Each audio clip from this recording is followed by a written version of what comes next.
Hello, good afternoon, good evening. What time are we on? 7 to 8. Good evening, welcome back to the channel. We've had a big day. As usual on Premier League Dad, we've had Coventry getting absolutely smashed against Plymouth at Home Park earlier today. Our most watched stream ever. I say ever, I've only been live.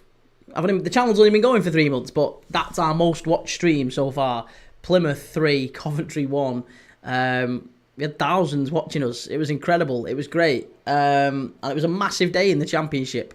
Plymouth getting a win, but unsurprisingly, all the teams, or surprisingly, inexplicably, all the teams around them, Hull, Luton, Derby, they all got wins as well. Cardiff picked up a point, and it's just all of that bottom end of the table is just all now squished together in the Championship.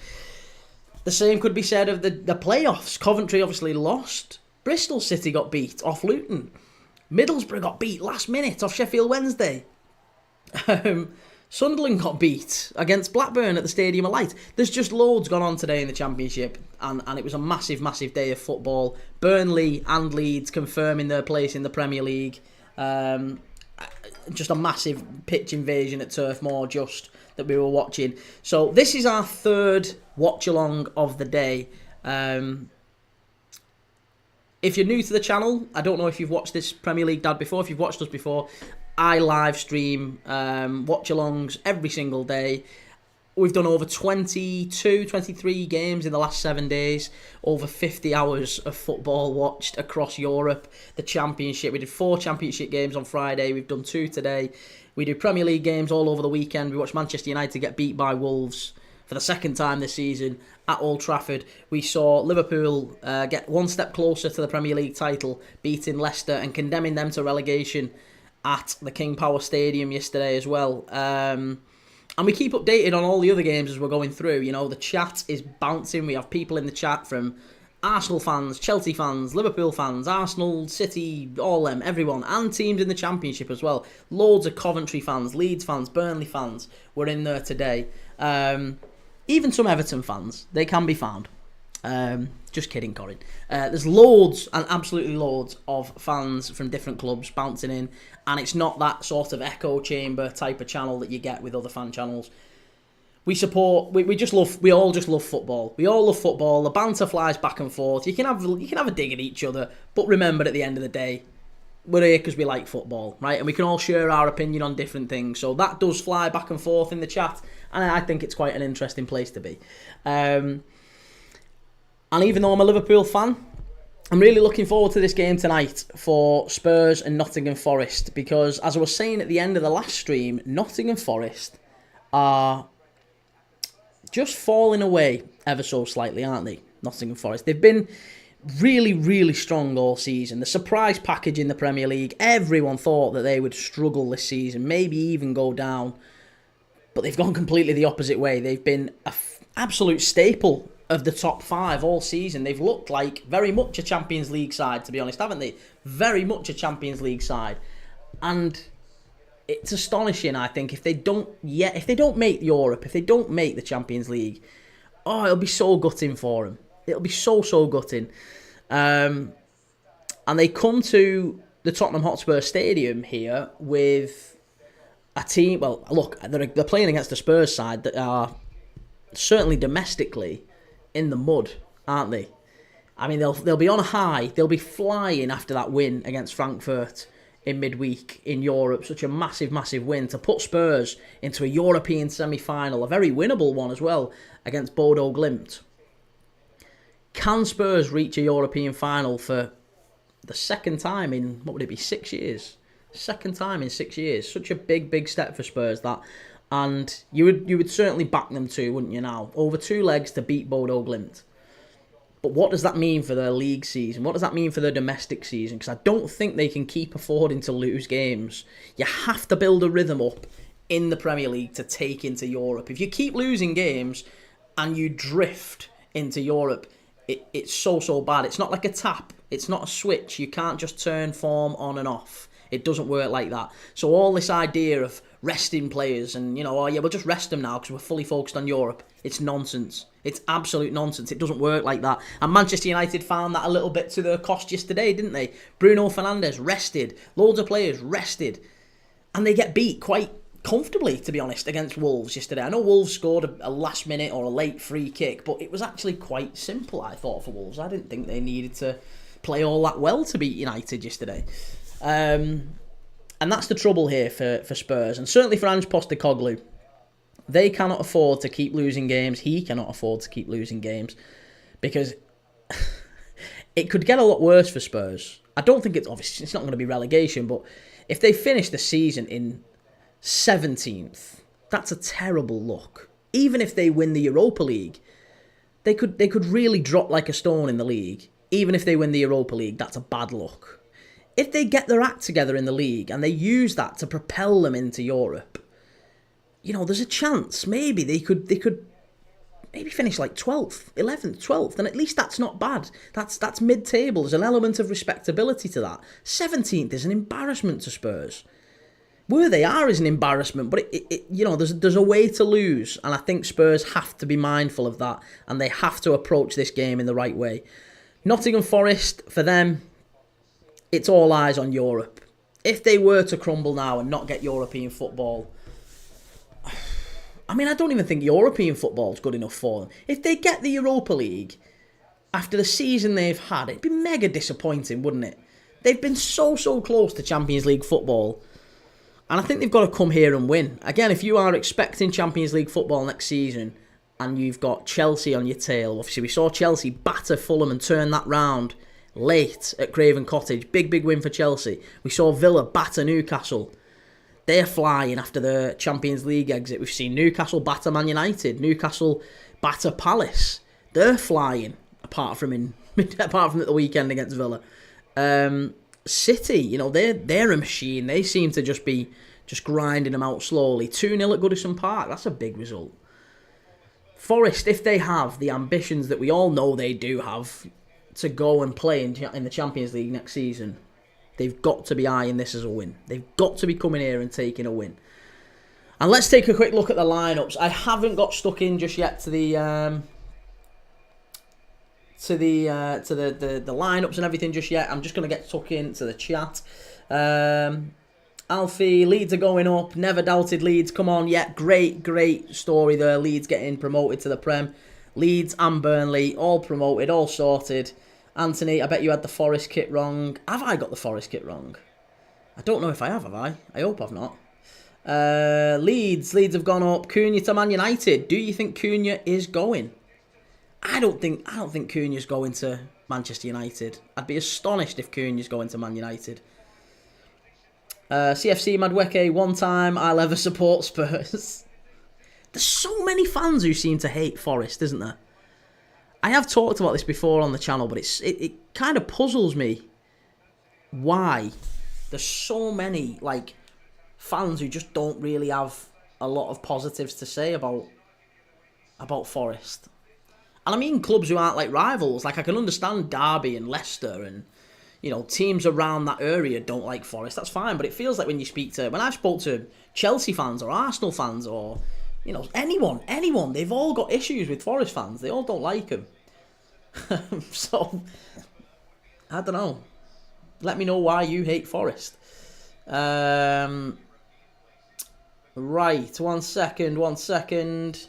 Knick-knack, every league defeat doesn't help Ange's job prospects either. Yes, Knick-knack, absolutely right. Amazing that a Spurs manager can take the team to 16th at this stage in the season and still be in a job. Very, very, great point. Very, very accurate. Sister Fister, score predictions, mate. I think 2-1 Forest. I will just go through the lineups 1 second. Anthony, Forest is actually a decent club, to be fair. Don't hate them, but we're just winning on goal difference and they have a game in hand. Yeah, that makes sense with you, Chelsea. I think Chelsea, obviously, you need Forest to drop points, so that kind of makes sense. I know that's not a personal thing. As I say, I haven't really got an issue. I ain't got an issue with Forest at all. It just seems to me whenever I speak to other clubs in the chat, even Championship clubs often, I hate Forest, don't want Forest getting into the Champions League. And I'm a bit like, you support like a team that's nowhere near him. Where's the rivalry come from? But there you go. We're off. We're off. We're off. We're off. Let me just click start on that.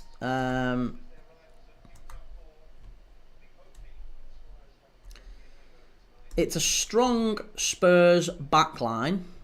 I'll give you that. But there is a few odd selections in there. Certainly up front. I'm surprised with who he's gone for up front. Right, so for Spurs,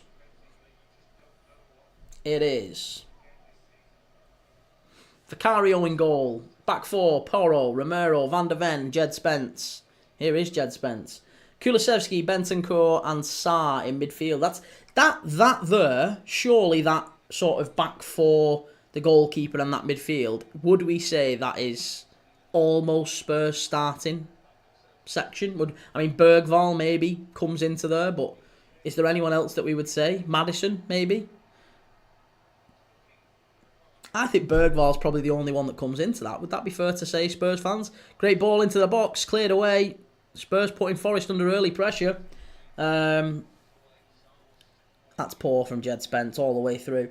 Yeah, and then the front three is Wilson, Odegaard, Richarlison and Tell. So that front three that wouldn't give me a lot of confidence as a Spurs fan. That really wouldn't give me confidence. I think Odegaard's got bags of pace. He's got loads of potential. He can beat a man. And I've liked what I've seen from him when he's been fit this season. It's just a shame he so rarely has. And Richarlison, I don't think we've ever really seen the Everton form at Spurs, have we? It's just never really been replicated there. He's become a shadow of himself at Spurs. And I just wonder, that might be one to watch in the summer. Richarlison back to Everton. There's been a few little inklings and all that, Right, so, hang on 1 second. I need to finish off with Spurs' lineup, don't I? And Matthijs Tell on the left-hand side, we did say, didn't we? For Forest's lineup, sorry, Matt Sells in goal. Harry Toffolo left-back. Harry Toffolo left-back, yeah, because no Olaina. Olaina's out, isn't he? So it's Toffolo left-back, Murillo, Milenkovic and Nico Williams on the right. In midfield, it's Elliot Anderson and Nicholas Dominguez with Gibbs White. And then, that's wrong. They've got that completely wrong. It's Elliot Anderson, Dominguez and Danilo in midfield with Gibbs White, Elanga and Chris Wood up top. So, Forest not, particularly at full strength either, you'd have to say. No Hudson-Odoi. Hudson-Odoi's on the bench. No Ryan Yates in that midfield either. I would have liked to see Ryan Yates and Hudson-Odoi in there. I think that might have given Forest a little bit more steel in the middle and a little bit more pace on the wings, but alas, we stick with what we've got. So let me know what you're thinking on this one.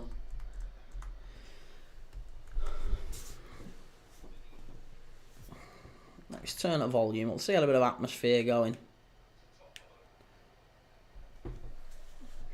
Gio, Sunday. What about Sunday? CFC Madueke, what team do you support? I'm a Liverpool fan, mate. I'm a Liverpool fan. Supported Liverpool for 30 odd years. Forest with a shot. Great shot from distance. Vicario pushes it wide. I know. Go ahead, Eagles. Winning it, mate. I know. They've killed me as well. They've killed me. AZ Alkmaar, absolutely useless. And I knew they was going to do that. I knew Go Ahead would do him.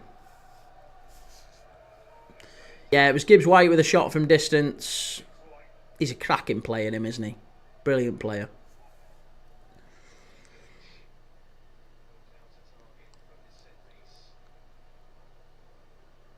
Right. Forest with a corner. Early corner. 4 minutes in. Ball into the box. Cleared away. Comes out to the edge of the area. And it's 1-0 Forest. There you go. Elliot Anderson with a strike from distance. Wow. Goodness gracious me. Woohoo! What a start. 5 minutes in. Nottingham Forest have scored already. Elliot Anderson smashed it in. Absolutely smashed it in. It was a big deflection. Looks like it comes off Bentancur maybe. I think it might have even take 2 deflections, this one. 1 second. It's a corner. It's a poor corner, actually. It comes out to the edge of the area. And it gets kind of half cleared away by Spurs. And Anderson just gets half a chance. And he smashes it. It comes off Bentancur. It does. It hits Bentancur's... Oh, I tell you what. Vicario's had an absolute disaster there. Sorry. Yeah, your keeper... If your keeper gets 2 hands to that, they've got to keep it out. If your keeper gets 2 hands to that, you've got to keep that out. Vicario's had a shocker. It's Spurs 0, Forest 1 already. Spurs have had an absolute nightmare. It's not even Spurs, it's Vicario. That's all on Vicario there for me. All on Vicario. And they can't afford to lose this one. Ben, hi Key, how's your day been, mate? Sorry, not been on all yet. Rammed. No worries, mate. Listen, you dip in and out as you can. It's just everyone else does the same. It's honestly no problem. I know there's not many can do this, so I understand, mate. It's fine. Just got home, just about to open the laptop with you on in the background. Nice. Cheers, mate. Open a beer. Open a beer or open a JD or something. Have a bevy. Bank holiday bevy and watch the footy. Caleb, come on. I hate Tottenham. I just got the feeling that Spurs would turn up today. I thought that maybe they would kind of... I don't know. I just thought they'd do something. I thought they'd maybe show a bit more, but I'm really surprised. I'm really, really surprised. I've already had 2 glasses of red, mate. That's my limit today. I can't touch red wine. I had one bad night on red wine about 15 years ago. Can't touch it. Same with Jaeger. Forest with the flick on. It's Elanga who's playing furthest forward. Joe Brown, come on Forest, get up. Big deflection, says Caleb. Josh, limit to be broken. Absolutely. It was a massive deflection. It was a massive deflection, but the deflection only took it down and put a bit of a spin on it. The deflection didn't actually change the angle of the shot. They're in again here, Forest. It might be 2. Unlucky. The keeper's got to save that. He hits the shot, and it hits kind of like Bentancur's, like under his thigh sort of thing, and it hits it and bounces down into the floor and then bounces up. And I think Vicario's got to save that. He absolutely has to save that. If you get 2 hands to that, you've got to keep it out. There's no doubt about it. To me, I'd be disappointed if my keeper's letting that in. Here's Kulusevski down the right-hand side. Danilo's on him. He skins Danilo. Danilo wins it back, and it's cleared. Good play there by Danilo and Toffolo. That's wonderful play by Gibbs White, driving forward. Here's Elanga. This is better from Forest. This is wonderful from Forest. It's gone out from a throw-in. Joe Brown, try being a United fan. That goes in every week.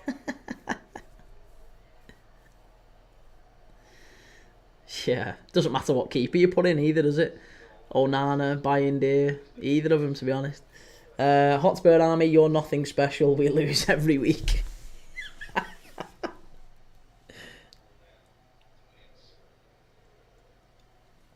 Yeah, they'll be singing that soon, won't they? How shit are you? It's only 1-0. How shit are you? Matt Sells knocks it forward. The Spurs just aren't getting their foot on the ball. Forest are playing like the home side here. Forest are playing like the home side. This isn't good enough from Spurs. This isn't good enough. Tell looks good though. I'll start singing now.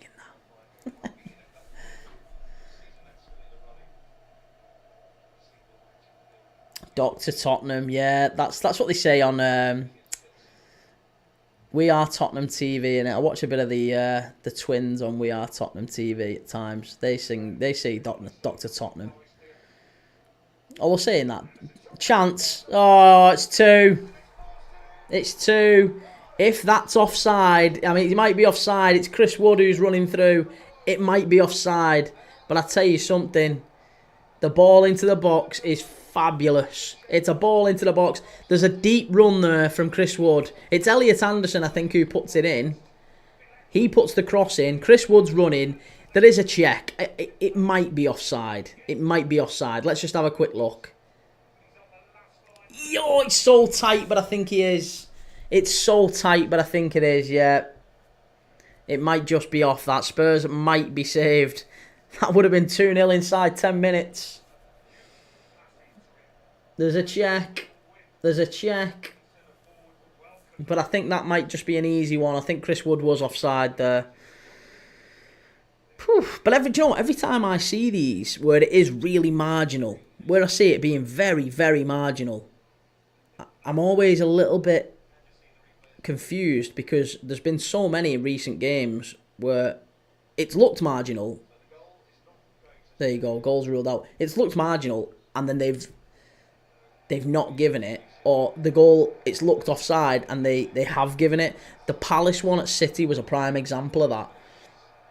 Let's just see. It was his arm. Look at that. Offside, semi-automated offside. It was Chris Wood's right arm that was offside there. Chris Wood's right arm. Did it not count? No, it hasn't counted.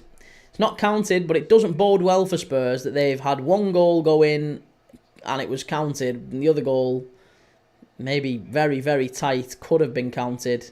So Spurs, they need to step it up. They need to wake up, Spurs. They need to wake up. Surprised it didn't take 20 minutes, that's true. Here's Jed Spence getting down the left-hand side. Ball into the box. Easy to clear away by Spurs. Very, very easy for them to clear that away. Too easy, you might say. Too easy.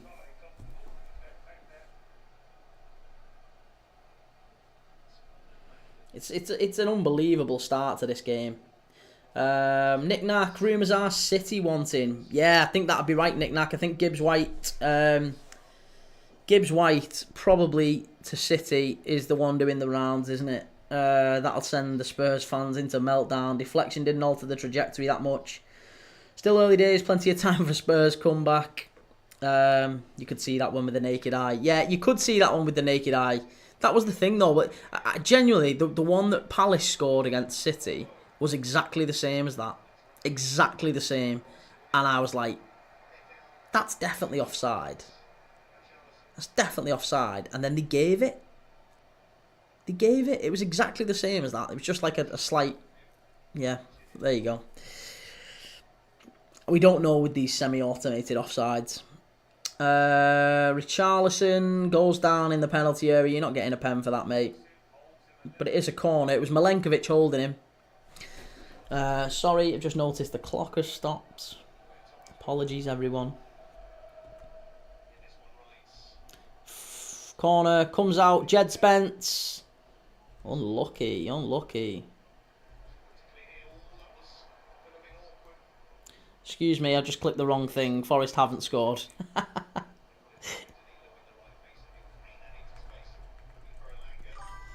Forest have not scored, just to be absolutely crystal clear. Just in case you've got me on mute and you saw the graphic pop up, I apologise. Forest have not scored. It is still 1-0.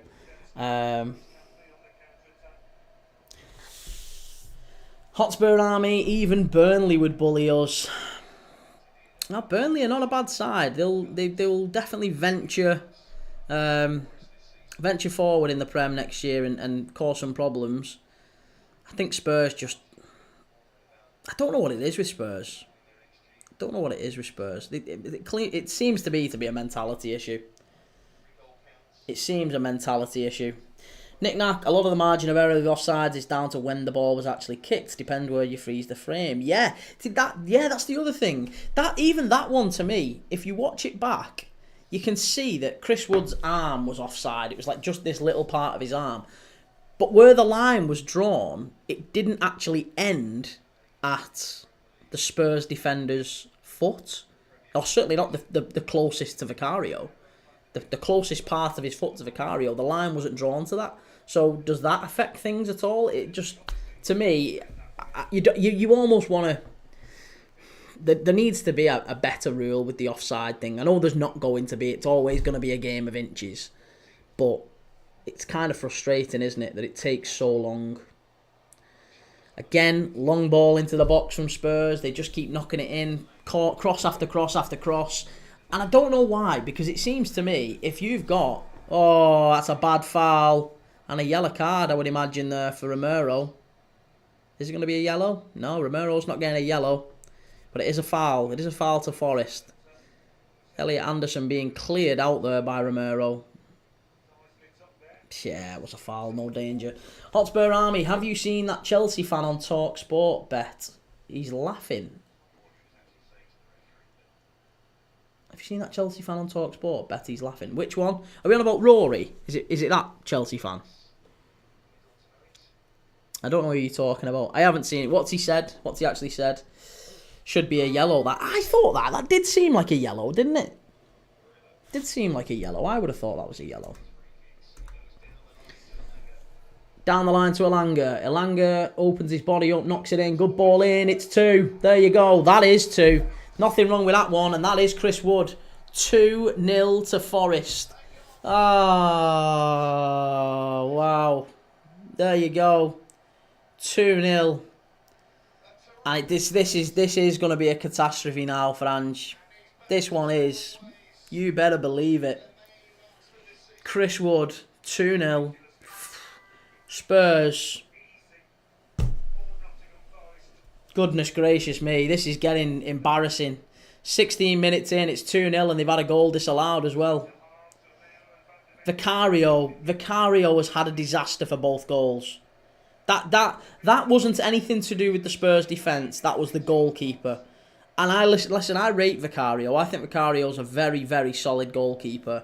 But he is objectively, make no doubt about it, Vicario has made two absolutely horrendous errors in this game already. And cost his team 2 goals. It's 2-0. Spurs 0, Forest 2. Vicario has to do better there. I think he has to do better with the first. And Ange stands there, arms folded, looking... I don't even know what the word is. I don't know what you can say with this. The thing is, he's basically unsackable though, isn't he? Oh my goodness me, and Spurs very nearly score off a corner. It was Hotspur who got down the right-hand side, whipped it in, and it was a little bit like Ronaldinho against England in the 2002 World Cup. Just a floated cross, and yeah... The keeper, Matt Sells, was backpedaling, couldn't quite get to it. Thankfully, it didn't drop into that far post.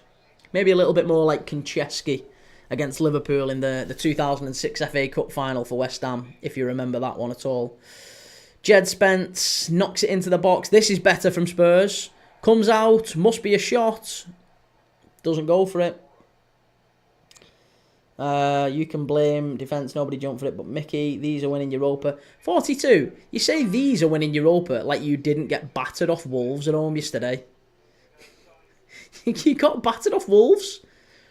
I would back Spurs in Europe all day over Man United. Yes, even how bad they are here, they're better than United. And you'll see it. You'll see it. Didn't get battered. You did get battered. Ahmad FX, if they lose by 4-0 or more, we have the UEFA Europa League in the bag. Listen, the Europa League is going to Bilbao. Believe me. It's going to Bilbao. Nick Nack, I think that's going in whatever Vicario does. Stays on his line, isn't getting there.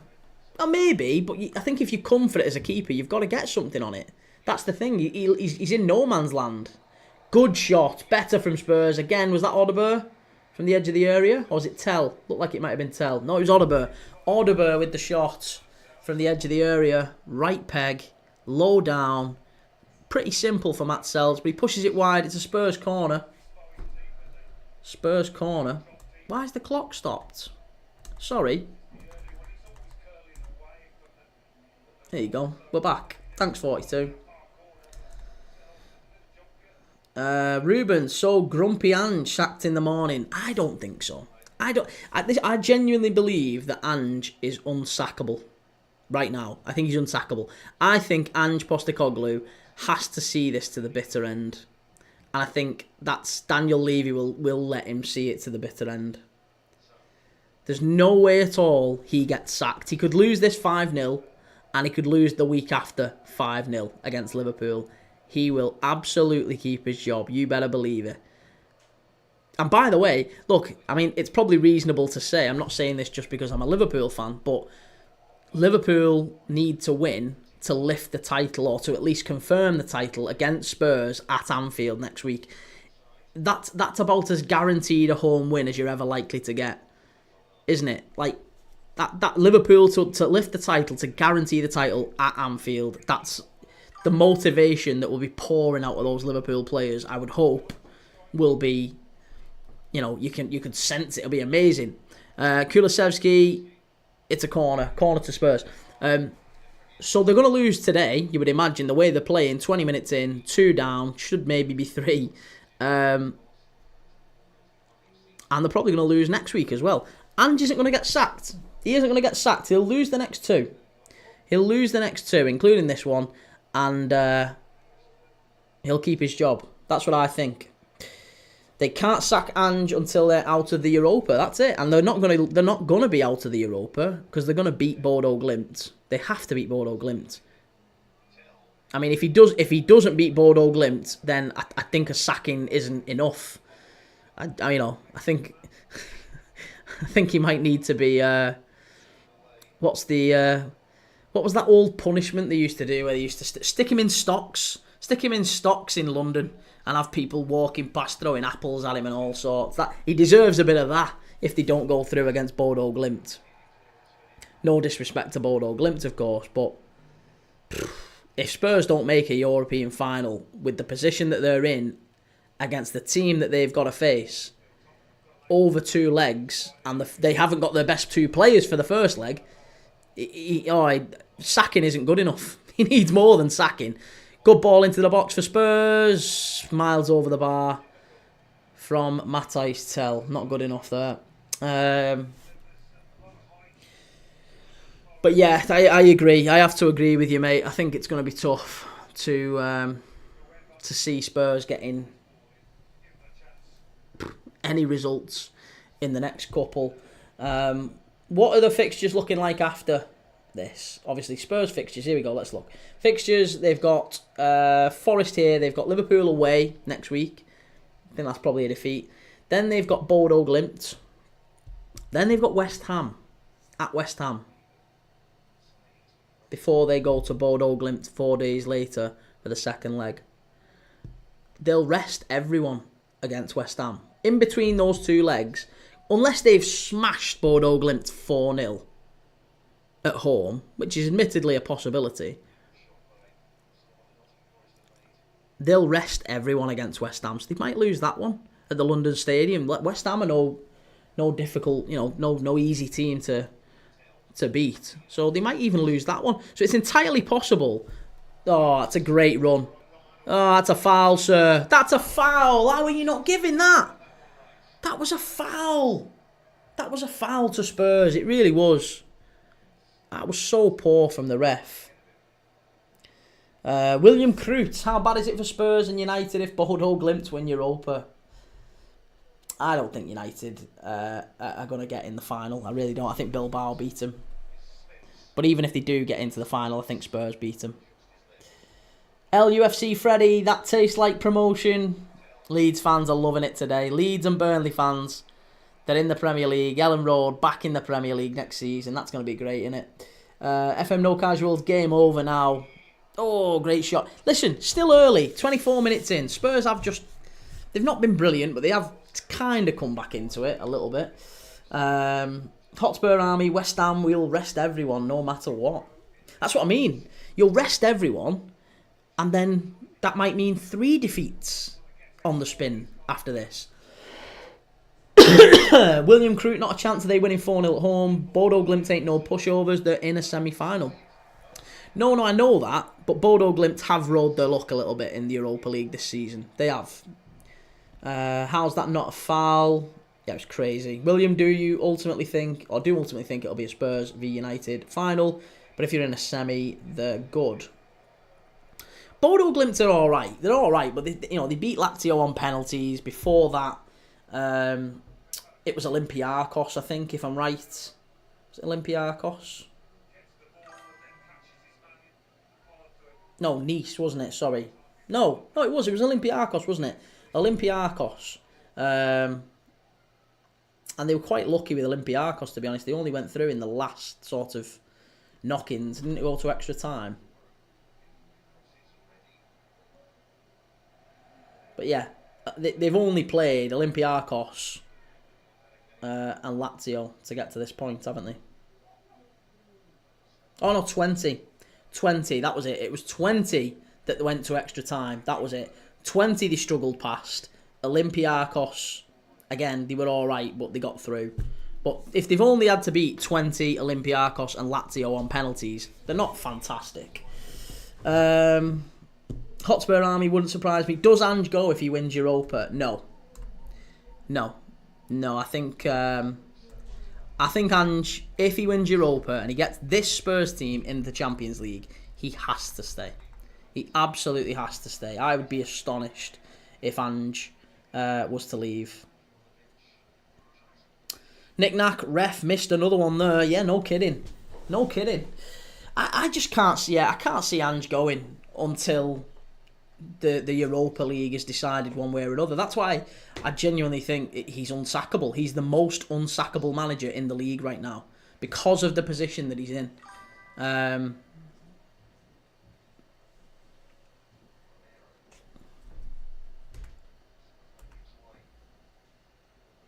Bodo Glimt did come 9th in the group stage, which isn't too bad. No. Listen, I'm not saying they're a terrible team. I'm just saying that Spurs, you would expect Spurs to be able to beat them over 2 legs with Bodo Glimt's 2 best players out injured. That for me is madness. If Spurs don't beat them over 2 legs, there needs to be some serious punishment. Not just for Ange, but for the players. I think there needs to be a total, like Ralph Rangnick said about Man United, open heart surgery. If you can't beat Bodo Glimt over 2 legs to reach a final, a European final, if you can't do that, you do not deserve. You don't deserve to wear the shirt. Honestly, it's so bad. Columbus UK 96. Who do you support, mate? I support Liverpool. Mate. I've supported Liverpool for 30 odd years. Been all over the world watching, not just Liverpool, but all other clubs, all sorts of other clubs. And I spend my days watching football. That's my job. We've streamed or done watch-alongs of nearly 25 games in the last 7 days. Over 2.5 days live on camera. Madness, that. Hotspur Army, he might leave the amount of hate he has had. I think he has got a bit of an odd relationship with the Spurs fans, hasn't he? Like that whole thing against Chelsea when, was it Sarr? Sarr scored, didn't he? And he kind of went like that to the Spurs fans. Because the Spurs fans had been saying you don't know what you're doing when he took... Did he take Bergvall off at Stamford Bridge? He took Bergvall off and he put Sarr on. And Sarr went and scored, which was obviously later ruled out for offside. But in the moment, Sarr scored and Ange turned to the Spurs fans and went like that. Which, you don't want to see that sort of confrontation from your manager. It just felt a little bit unnecessary to me, like a little bit inflammatory. You're much better off just turning and going, get in there, like, yes, I'm one of you sort of thing, rather than, who are you having a pop at?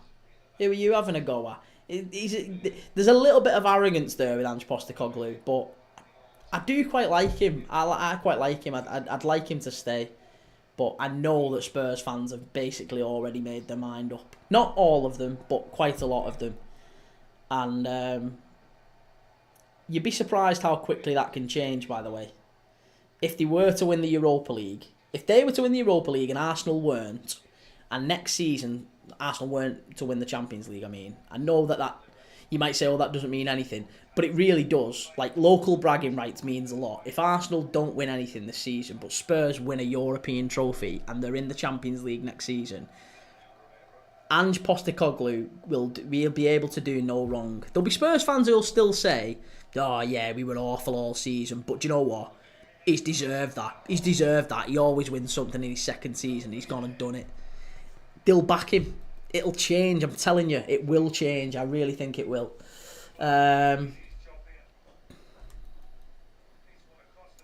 Hotspur, Army, we need to calm down if we want a result. I mean, that was better from Hotspur. Hotspur's been your best player so far, hasn't he? Lou, that game was so corrupt, referee-wise, lad. Wow, how Diaz, Brownhill, Hannibal wasn't booked. Mate, I said, Lou, we was watching that, and I literally said about 5 minutes into the second half, you can see this ref ain't going to book anyone. You can see he's just decided he ain't booking anyone. Columbus, congrats on winning the league. Slot was a great replacement. Yeah, Slot's done better than anyone expected. Again, from a Liverpool fan's perspective, we all kind of said at the start of the season, pretty happy with fourth, maybe fifth. If fifth gets you Champions League, pretty happy with fifth. Take that now. If offered that at the start of the season, I reckon most Liverpool fans would have took qualifying for the Champions League and maybe a decent little cup run. That would have done us fine. We'd have been happy with that. In Slot's first season, knowing that it's such a big task to replace Klopp, and not enough of it is made of that. Like, people talk about manager of the year, and obviously Nuno Santo was one that was mentioned as potentially manager of the year, wasn't he? If Forest get Champions League football, Nuno Santo has to be a candidate for manager of the year, and I'd agree with you. But I think Slot has to be in there with a shout to win the Premier League and win it the way that he has. He'll probably finish on 90 plus points. He's had the best start, I think, of any Premier League manager. Like, when you think about the greatest starts managers arriving in the league, Mourinho at Chelsea, 2004, 2005, Slot had picked up more points than him. So you can only be twos in front of you. Some will argue that the league season has been a bit of a dud, and all that's fine. But I think Slot deserves massive, massive praise. So yeah, I think you're right, mate. I agree. I think Slot deserves massive praise. And maybe he doesn't get the manager of the year, but I think he's got to be a prime candidate for it, because it's not easy to replace Jurgen Klopp. And to do so with everyone, including your own fans, kind of writing you off before the season starts. And we've breezed it. We've absolutely breezed it. We've walked the league. We had the league sewn up by January. It was done. It was never in danger. Liam Dobson, not a massive football fan. Will Solanke come on, do you reckon? Might you be a better, Liam? Might you be a betting fan? I think Solanke might come on, yeah, at some point. Look, I can't see Spurs not bringing their star centre forward on if they're 2-0 down. Hotspur, if we win Europa, every Spurs fan will want Ange. That is good from Spurs. Now, what do you expect from Slot next year? Slot has to win it. Yeah, I guess it depends, doesn't it? If our mate Nuno Santo, if Nuno Santo gets European football for these Champions League football, then it would be hard to argue against him as well.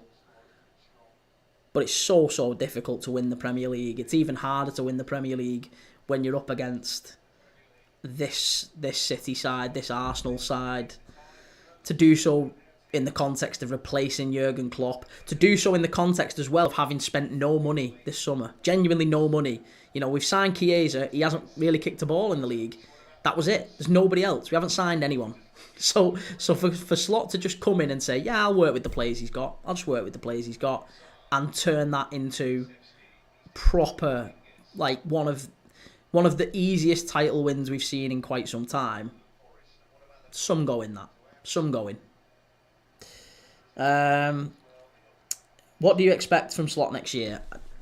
I think we have to be stronger and we have to kick on and maybe win maybe not win a Champions League, but we have to do better in Europe.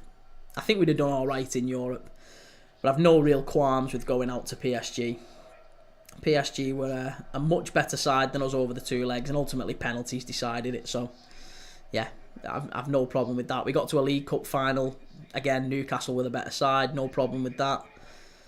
And the FA Cup, I actually think the FA Cup slot probably took a bit of a view on and said, yeah, we're not that bothered. We'll write it off, because he played a team that was so weak.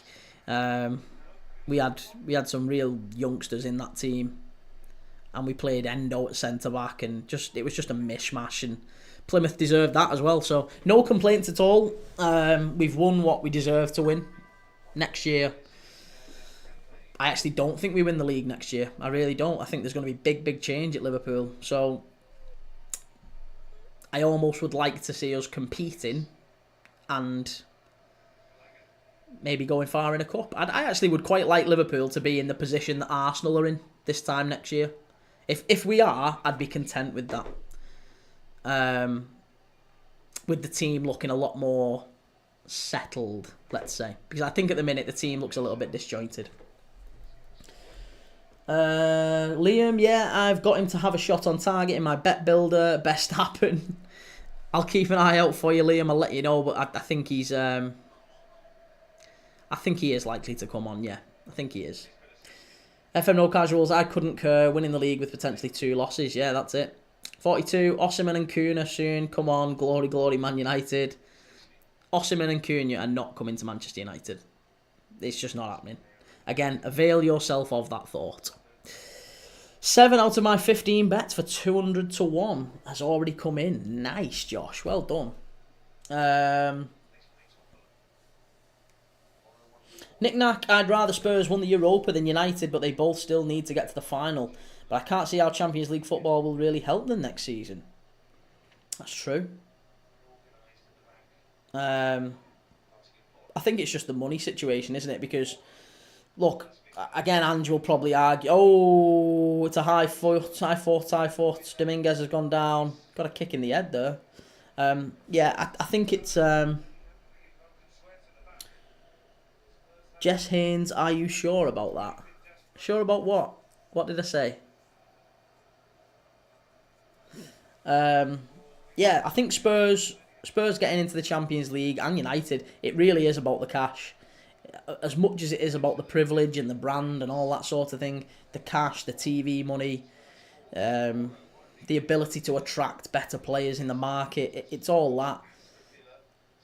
I was talking about this on another live the other day where we were saying this is the list of players Manchester United can sign if they don't win the Europa League, or if they do win the Europa League and they have Champions League football. Here's a list of great players. You know, maybe they're looking at Gyökeres. Maybe they're looking at Cunha. Maybe it's that sort of, Osimhen, Gyökeres, Cunha for their strikers. Maybe it's them sort of players. If they don't win the Europa League, then it's scrunch that paper up into a ball, throw it in the bin, and actually they're looking at a Delap and maybe Dibbling, maybe Amari Hutchinson from Ipswich. Kulusevski gets it all wrong there, unlucky. It's all been a little bit disjointed there, hasn't it?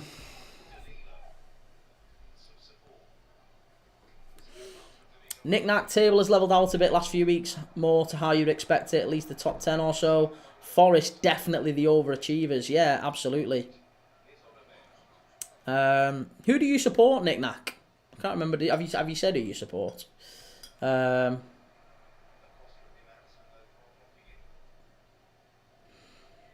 Nobody expected Liverpool to win the title. None of the pundits did. You were brilliant in Europe until PSG came along, to be fair.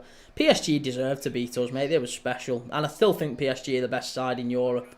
Having watched them against Villa as well, I thought they were terrific. So, for me, I've not seen Liverpool beaten so comprehensively by another team in a very long time. And I mean a very, very long time. I'd actually go as far back as Real Madrid. When Real Madrid played us in the Champions League in, I think it was 2016. When we very first got... Oh, that's an handball. That's an handball. Is that an handball? Is it a claim? Oh, Matthijs Tel has missed an absolute sitter. It's such a poor finish from Matthijs Tel. It's such a poor finish. The ball comes across. It's a simple cross into the box. Nico Williams somehow decides to header it, even though it's about this far off the pitch. He tries to go for a diving header, misses it, gets it all wrong. It falls to Matthijs Tel. He's maybe 7 or 8 yards out. Maybe a touch further, actually. Maybe I'm being a bit unkind. Maybe 10 yards out. And he's got a free shot on goal with his left foot, and he slices at it, and it goes miles wide. Knick-knack, Saints fan here. Bloody hell, you've had it rough this season then, haven't you, mate? What do you think of Tyler Diblin, by the way? There's lots of rumours linking him to a move away. I think he's been really good for Southampton this year. I'm not quite sure about the rumours of £100 million price tag, mind, but he's been linked to a lot of moves away. You know, Spurs, Chelsea, Liverpool, United are certainly one being linked to him as well. That English tax.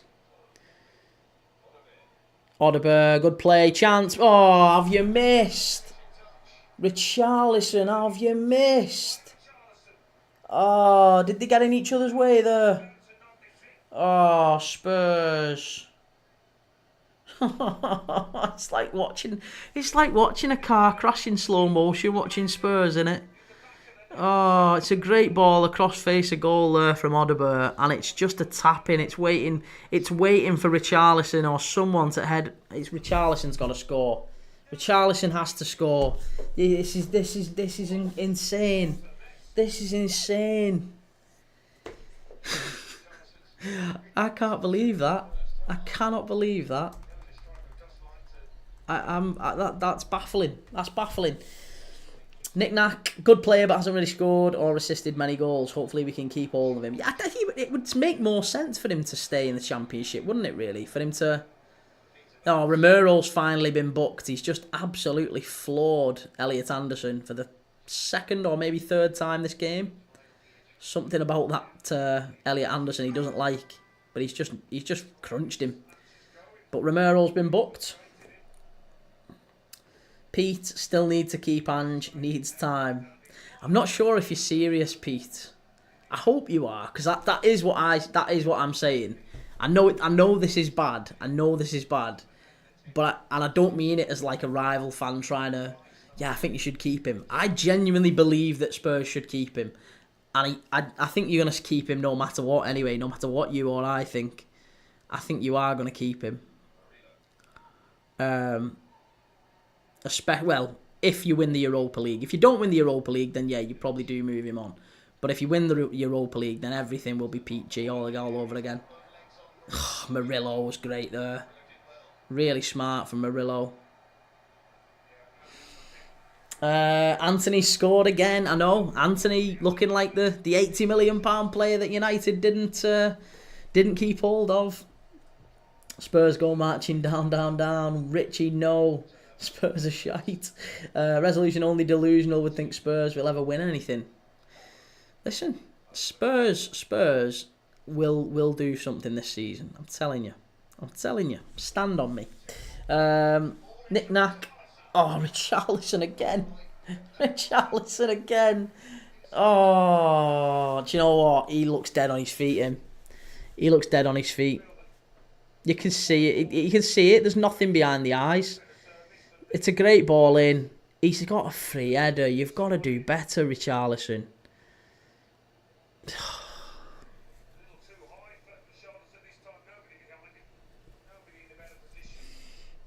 Remember when Romero was better than Saliba? Never in a million years. It's easy. It is very easy, isn't it? It's very, very easy to say that when Saliba's playing in a proper, like, cohesive team. If you put anyone in a team like Spurs right now that's really, really struggling, they'll all look pretty naff. It's a team game, innit?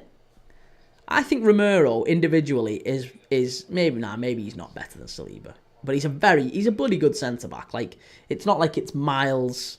There's loads between them. I think Romero's a cracking centre back. He's really, really good. Certainly, I would say top 5 in the Prem. Let me say that. I would put him after Konate and Van Dijk and Saliba and Gabriel. I would say Romero is probably next. That's my opinion. I might be wrong. Maybe you disagree. Let me know. But I think Romero, Hyson, Van der Ven, that bracket. Yeah. Diaz is probably close behind Romero actually. But I think yeah. I think Romero's probably better than Diaz, I would say. Individually. Get him off, put him in a clown costume. Edward Brown here, Hi Edward, how you doing, mate? Good to see you. Pete, no, I'm serious. I wanted to send us down so Levy will sell. Why do you hate Levy, Pete? Like, seriously, I don't mean that like, I don't mean that to be rude or whatever. I'm totally uneducated on that subject. As a Liverpool fan, all I see is a guy who everyone has called for years and years and years to be one of the best operators in football. Like, Spurs never get mugged off for transfers, very rarely anyway. You tend to sell players for good money. You're quite astute in the transfer market. You've done quite well with, you bring in young players in. I think the likes of Bergvall's been a great signing. Archie Gray, I think, will prove to be a very good signing. I think, Jed Spence, Doggy, Van der Ven looks like a great signing. There's a lot of players, I think, who've gone up in value since going to Spurs, albeit the team look absolutely dreadful. So he's built, or at least he's been in charge when you've built one of, if not the best, football stadium in Europe, maybe, or certainly in England, right? A great stadium, great facilities, best in class. So when I see that, I almost think to myself, well, what do Spurs fans want? Like, what do Spurs fans really want?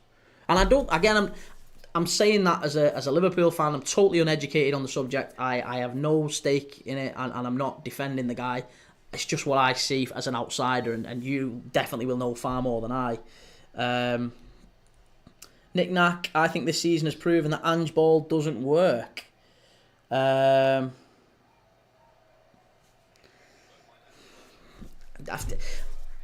Maybe. I don't know. The way I see it with Ange, I just think he's had like a ridiculous amount of injuries as well. Like, so many injuries.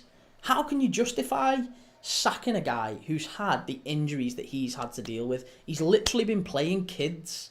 Central midfield, like Archie Gray is a central midfielder. He's been playing him at right back and centre back for most of the season, and he's 18 years old. Like, of course there's going to be mistakes. Of course it's going to be Vicario. Vicario, I think, is a very good keeper, despite the crap performance he's put in tonight. But if you take Vicario out of this side, they've had Brandon Austin, a 26-year-old, again, a kid who's never really played in the Premier League. They've signed the young lad Kinski from the Czech League. Again, not really played in the Premier League. I just think he's been making lemonade out of lemons. That's what I think with Ange. Nick Nax, Saliba went on loan to Marseille and got voted Ligue 1 Young Player of the Season. He's arguably the best defender in the Prem right now. I think there's some Arsenal fans that disagree with you. Half time, there you go. There's boos ringing out round the Tottenham Hotspur Stadium. Whew. Elliot Anderson with the first, Chris Wood with the second, Chris Wood with a deflected goal before that as well. But it's half time. Let me know what you're thinking in the comments. 15 minutes now to kill before the second half starts. Boos around the stadium. But yeah, Saliba, Arsenal fans will insist that he's their second best centre back. I've done a load of lives this season where we've talked about, team of the season. I put Saliba in, I think, around Christmas time, and Arsenal fans jumped on it and said, absolutely not. Gabriel has been better. Gabriel has absolutely been better than Saliba. Can't believe you've put Saliba in. But he's a good young centre-back. I mean, we saw the mistake that Saliba made at the Bernabeu. I don't think that's the making of him, by the way, but I'm not sure that he's been as crystal clear cut as everyone would suggest he has. He's a very, very good defender. And he's up there. Ben, what was you saying? Sorry, let me catch up with the chat. Ben, Levy is a great business operator. I think their fans dislike him because the business side comes before on the field matters. Infrastructure there, but playing squad miles away. I know, but you know the playing squad side of things. I think all you can do if you're an owner, right? Let's say you could choose. Let's say you could build your own Premier League owner for your club. Let's say you could do that, right? You would want an owner that doesn't get taken for a ride, doesn't get bullied by players for contracts, or agents, doesn't get bullied by other clubs in terms of, transfer fees coming in, transfer fees going out, doesn't get bullied, but will show investment in the team. And not just investment in the team, but investment in the club.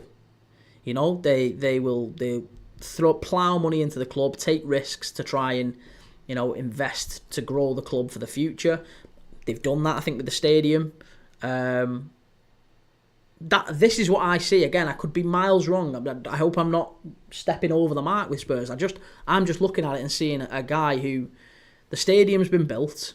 They have invested in the team. The investments haven't always gone right. That would be fair to say. But he's hired managers. He's fired managers at the right time as well. That's a very expensive thing, He brought in Mourinho. Showed ambition to bring in Mourinho, one of the best around. Got him.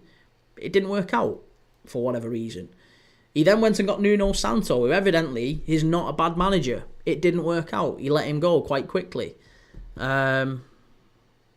Who else? I mean, there's been loads of managers. Feels like there's been loads of managers at Spurs that they've kind of gone with and then sacked, and it's kind of been a bit higgledy-piggledy, hasn't it, since Poch.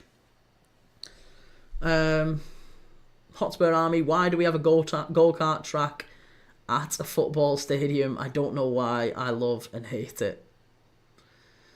I mean, look, if you speak to anyone at all in the game, around the game, any of the commentators who go to Spurs, they've all commented on it and said it's by far and away the best stadium we go to. Facilities wise, it's brilliant, it's perfect for the press, for the fans. I mean, to be honest, I've seen the seats and everything. Everything at Spurs is all geared up towards the fan experience. I think it's brilliant. I don't know. Key stopped blindly defending Spurs, hired Mourinho and sacked him day before a cup final. Yeah, no, but it wasn't like the fans were massively pro Mourinho. It's not like he sacked him when the fans... Again, this is the thing, if Levy sacked Ange right now, let's say at the end of this game, let's say after tonight, let's say Forest win 4-0 and Levy sacks Ange, what do you think the reaction would be from Spurs fans? Because I think it would be 50-50. There wouldn't be a unanimous round of applause. There would be absolutely loads who say, "What have you done? That's the worst thing you could do. We were flying in Europe. He has got us that far. We need to keep him for Europe. Why have you done that? You've killed us. We're now going to go out of Europe," or whatever, right? There'd be some who'd say that. There'd be some who would rejoice and say that's a fantastic decision.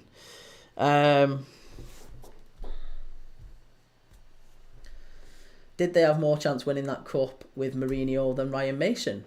But you don't know that, Ben. You don't know what was going on behind the scenes. This is the thing. If Levy is getting told by players, which allegedly was the case, that the behind the scenes and all that wasn't great, that the players, the dressing room, the atmosphere wasn't brilliant, then maybe getting rid of the manager is the right thing to do, and you bring in someone who the players like, respect, and it kind of lifts the mood. That's happened before. There's plenty of times that's happened. Christ, Chelsea sacked... Who did they sack? I can't remember who it was. They sacked and they brought in Roberto Di Matteo. He won a Champions League. There's loads of stuff that's happened like that. Avram Grant. Christ, Avram Grant ended up getting Chelsea very close to winning all sorts. Sometimes it does happen. You sack a manager because you're getting word from the players that actually behind the scenes it's not a good feeling and we don't like it. We're not enjoying it. And sadly, in this modern day, player power rules. That is what it is. Dylan, Nottingham Forest, you Reds, Forest are magic on and off the pitch. Nottingham Forest have been terrific, I've got to say. Forest have been brilliant today. This is going to be a big result for them. and puts them back into the Champions League places. J4Y, Jesus man, why are Spurs terrible? Key did Spurs? Oh no, I've already read that one. Hey, let's not talk about sacking because knowing Levy, he will do it. Michelle, not many games left, so no point yet. That's true. Yeah, that's true. Okay, I love you, but have a day off. Ten Hag to Spurs, here we go. Wouldn't be the most surprising, would it? Would not be the most surprising. We both know Mourinho had more chance of winning that cup final than Ryan Mason. How? Well, that suggests that you believe, at least, that winning a cup final is at least majority in part to tactics and not actually down to player application. Like, if the dressing room hated Mourinho, right? If the dressing room hated Mourinho, everyone was flat. They didn't like his tactics. They didn't like his training sessions, right?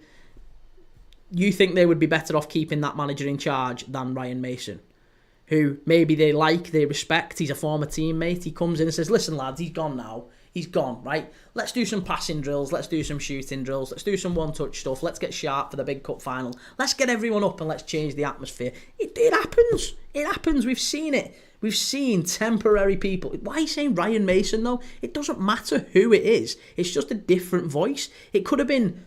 Pick anyone. It could have been me or you in there. It wouldn't matter. It's the fact that it's not Mourinho. If Levy gets told that this manager is having a terrible effect on the squad, on morale, it could have been Harry Kane. I'm not saying this happened, by the way, but maybe Harry Kane went to him behind the scenes and said, listen, Levy, Gaffer, it's bad in there. It's really, really bad in there. The players aren't happy. Maybe Harry Kane said, look, if he stays as manager, I'm going in the summer. As soon as he says that, Levy has to act. He has to.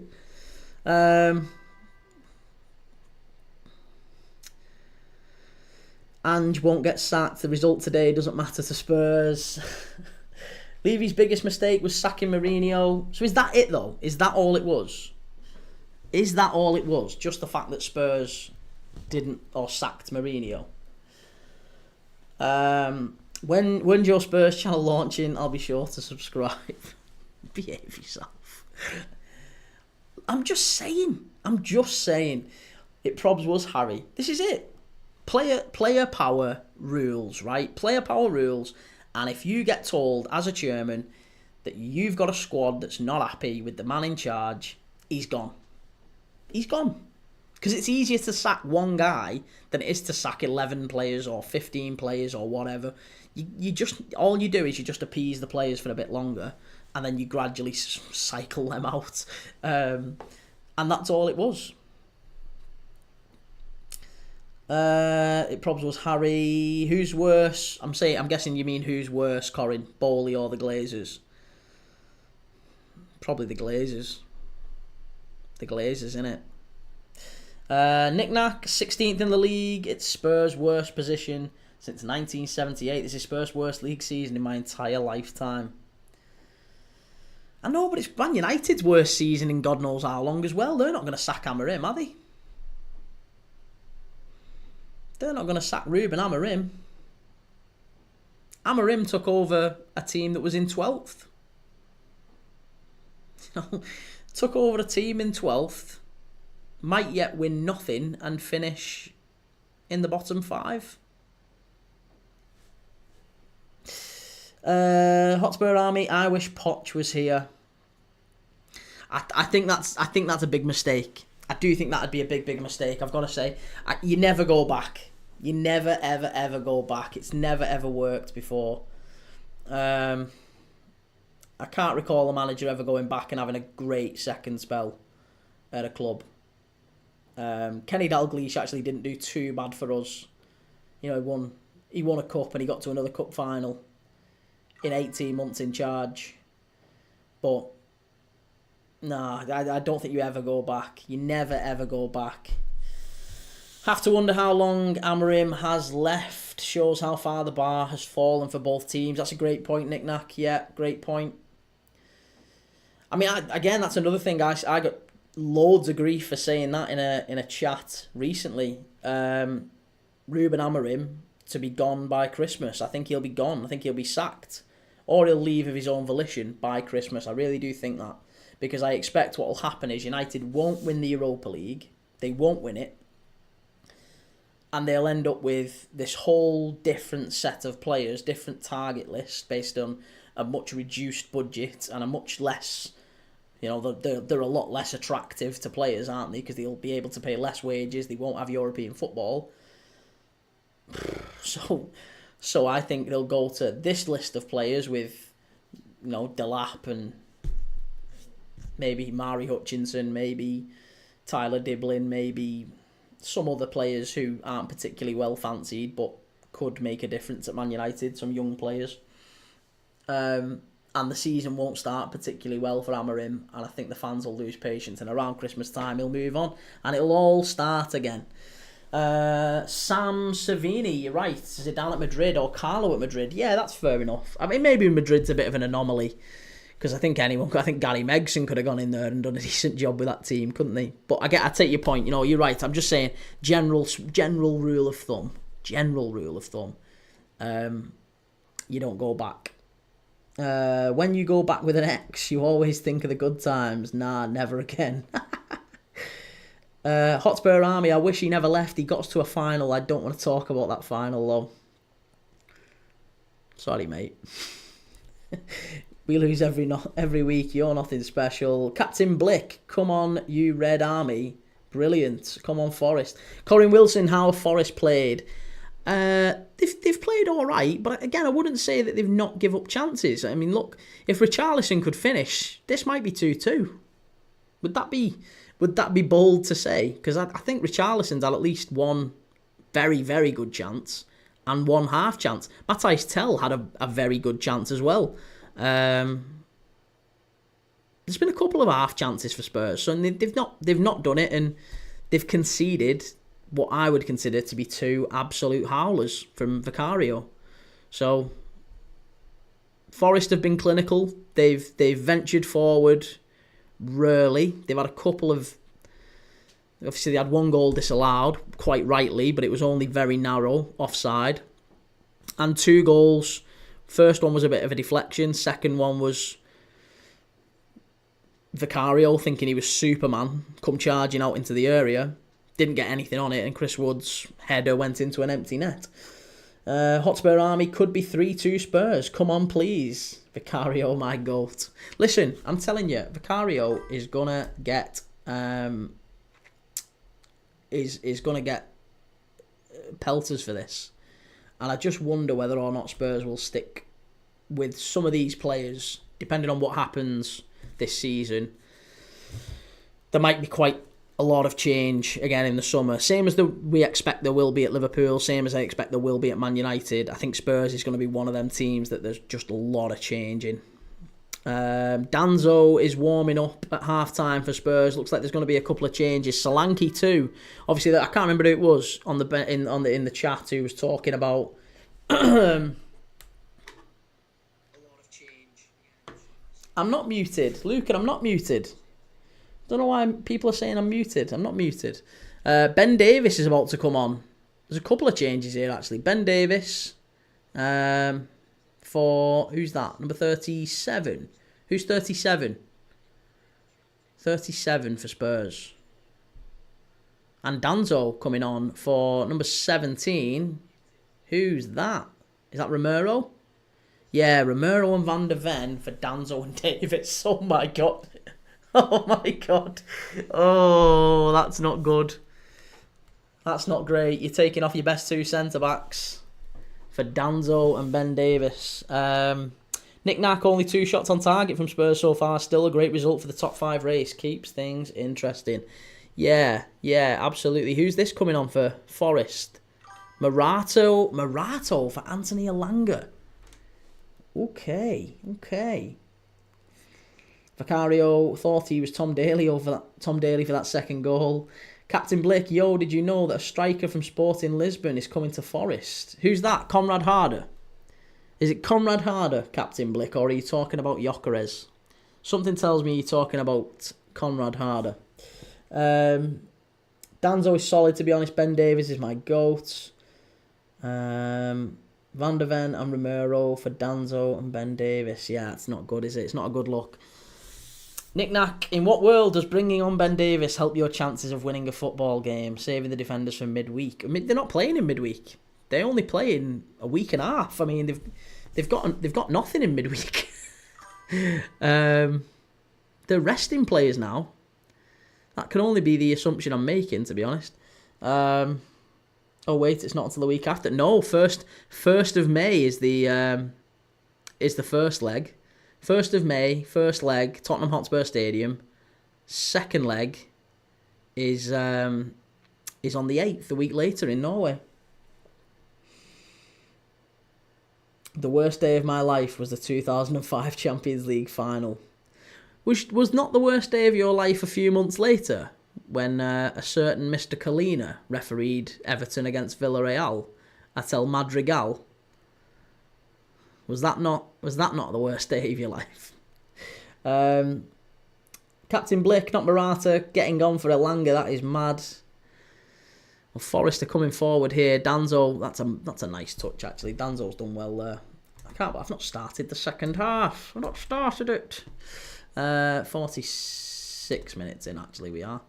Matthijs Tel driving forward. Oh, that's wonderful. Unlucky. Really unlucky that from Spurs. Much better. Tell's getting into some good positions now. Is that a foul? He's give a foul. It's a foul. I hope he's just resting them, but I don't know. He's not resting him. He can't be resting him. It's 2 weeks. It's 2 weeks basically until, well, not 2 weeks. It's more like a week and a half now. 10 days until they play in that first leg. So resting him seems mad to me. Absolute corrupt Kalina in that game. It was a definite push. It was a push from Big Duncan Disorderly. Reece, wasn't the worst day of your life, the points deduction. Elanga must have said something in the sheds. Why is Morato taking over for Elanga? Don't know, Butch Jonah. Right, it's a free kick to Spurs. 48th minute gone. Ball into the box here. Tell with the ball in. He gets it. Yeah, it was a good claim actually from Sells. Sells comes out and punches it wide for a throw-in on the other side of the pitch. Pedro Porro's going to throw it in.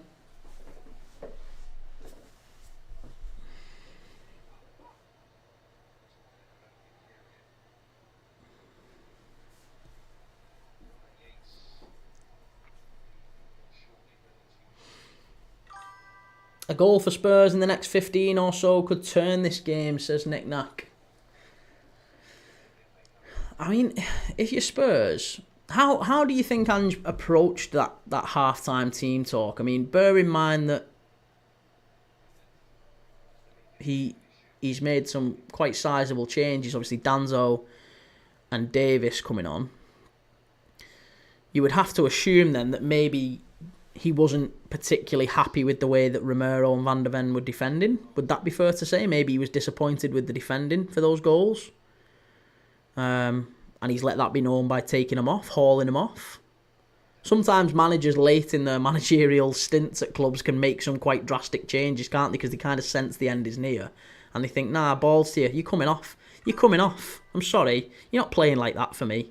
If you're playing like that, you're not playing for me. Off you pop. No chance. Doesn't matter how good you are. You've been crap.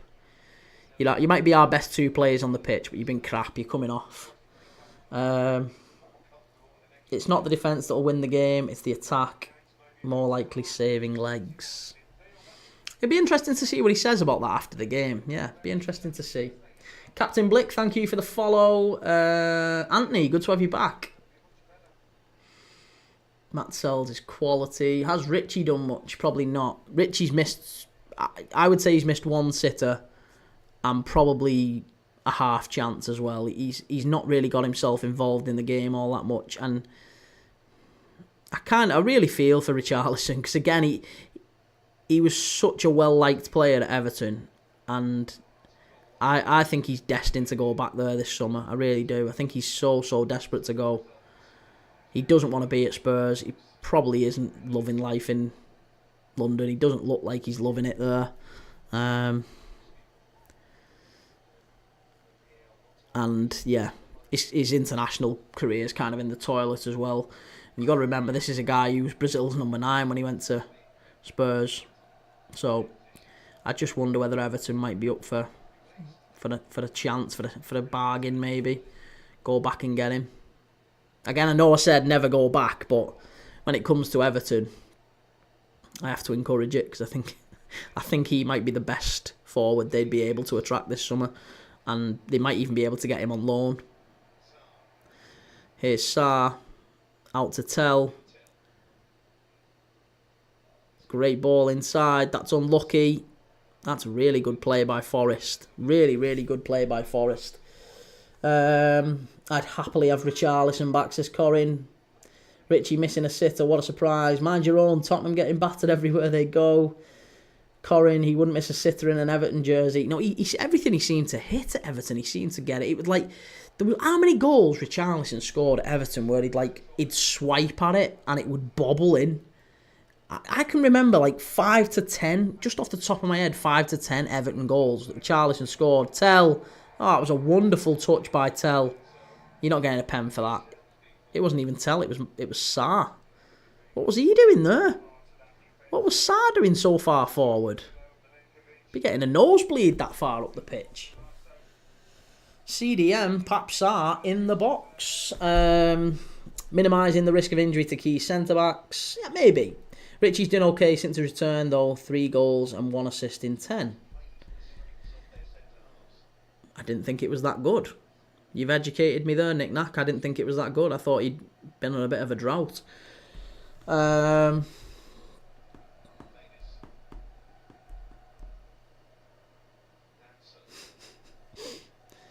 Corin, he could score a goal with his eyes closed. He just seemed to slice things and they'd bobble into the ground and blah, blah, blah, blah, blah, and just dribble in past keepers. He never seemed to smash goals in. They were always just bobblers. Oh, Tell, that's a little bit overhit there. Jed Spence was on the overlap. Unlucky. That was when Calvert-Lewin was good too. Yeah. That's the thing. I mean, I think Everton might be up for reinvigorating that partnership. I think you might re-sign Calvert-Lewin to a new contract and you might even approach our old mate Richarlison and get him back. Moisey boy on the phone. Richie, get your boots. We're getting the gang back together. Brazil have a ridiculous pool of players to choose from. I know, but they did. They did when Richarlison was number 9, didn't they? And they always seemed to pick him. Richarlison was getting in ahead of Firmino. Bobby Firmino was always on the bench for Brazil. That always baffled me. But that was the thing that Evertonians used to rub in our face. Yeah, Bobby Firmino, Everton's Brazil's second best number 9. Corinne, when we had the great Carlo Ancelotti, Reese just started a footy chant in your chat, Prem Dad. I know, yeah, that's probably the first footy chant we've had in there. Who was that who's just got a shot on? Was it Tell? No, it's Pap Sarr again. Pap Sarr's getting into some very, very dangerous positions. I mean, that seems to be a tactical thing. Because we've seen him now, just in the first 8 minutes of this second half. It's kind of 7 or 8 minutes where he's 2 or 3 times he's got into the edge of the area and into the area. So maybe that's a tactical switch from Ange, because he does seem to be a lot more aggressive in getting into the box. His starting position's a lot higher.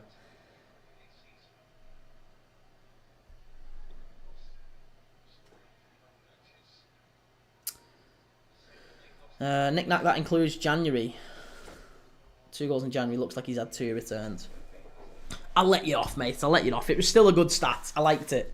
I appreciated it. Thank you for the numbers. Oh, Forest are in. Should be 3. Oh, Gibbs White has sliced it. Should have been 3 there. Should have been 3. Corin, I don't mind Tottenham, to be fair.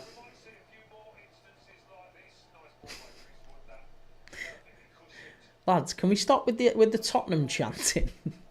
The Tottenham hate chanting. You're going to get my channel marked.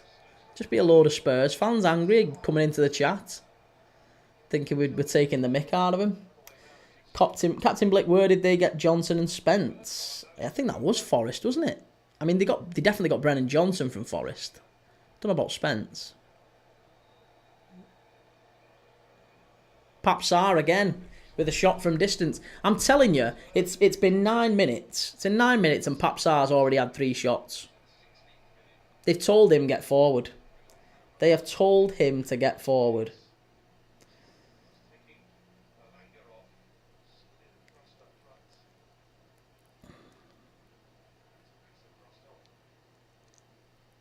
Oh, that's really good there from Forest. Really, really good. Good ball into the box. Chris Wood. Nah, flags up. Flags up. Flag is up.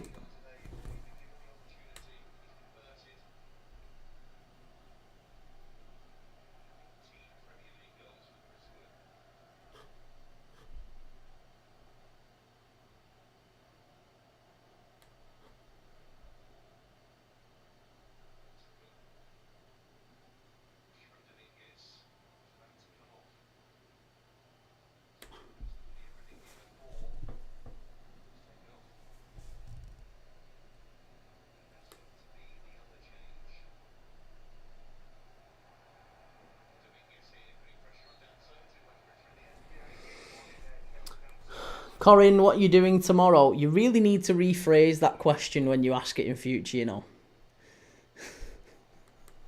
You really do need to rephrase that. Because it could appear to unsuspecting people as if you're inviting me on a date or some sort of thing. Rather than asking me what you're actually asking me is, what game are we watching tomorrow? But you definitely need to rephrase that. What are you doing tomorrow? What are you up to tomorrow? Sounds like a proposition. So tomorrow is Man City against Aston Villa, which is massive. Again, massive in the Champions League race. So we're live tomorrow. If you haven't already subscribed, please go and subscribe. And if you want to help the channel, if you really, really want to help the channel, I know there's not many people on the TikTok numbers at the minute. Again, it's very, very new. We only started 3 months ago. But if you really, really do want to help the channel, go to YouTube, please subscribe, like the videos, whatever you can do. Like the lives as well. Click the lives section, like the lives. If you can watch on YouTube, if you can like and subscribe on there, that makes a massive difference because it really does help us as we grow. But we're live tomorrow for Manchester City against Aston Villa. I don't know if there are any other games tomorrow earlier than that. I don't think there are. Nantes and PSG is a 7:45. I tell you what, it might be worth doing Valencia Espanyol at 6, maybe. There's a 6 o'clock. We could do Valencia Espanyol in La Liga. That's probably the only game worth watching. I'll level with you. There's the Portuguese Cup. Sporting Lisbon against Rio Ave, but that's at 9:15. So that'll be when City and Villa are playing. So we're not watching that. And there's Konyaspor against Galatasaray in the Turkish Cup. If anyone wanted to watch a little bit of Osimhen, we could maybe do the Turkish Cup. Nah. I think we probably do Villa. I think we probably do Villa and City. City and Villa, sorry, at the Etihad tomorrow night. We'll definitely be live for that.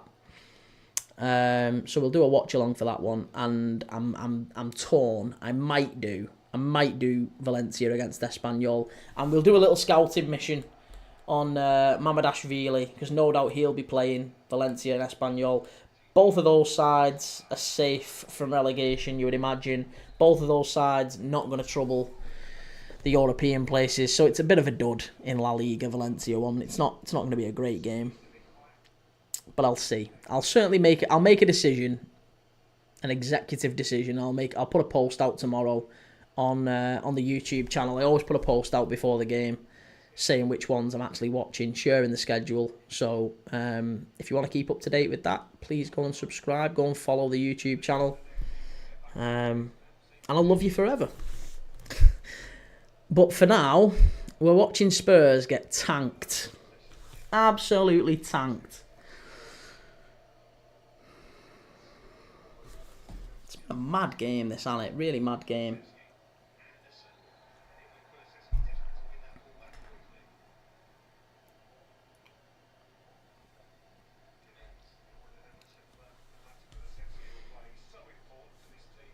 Do we think there's any big players could leave Spurs this summer?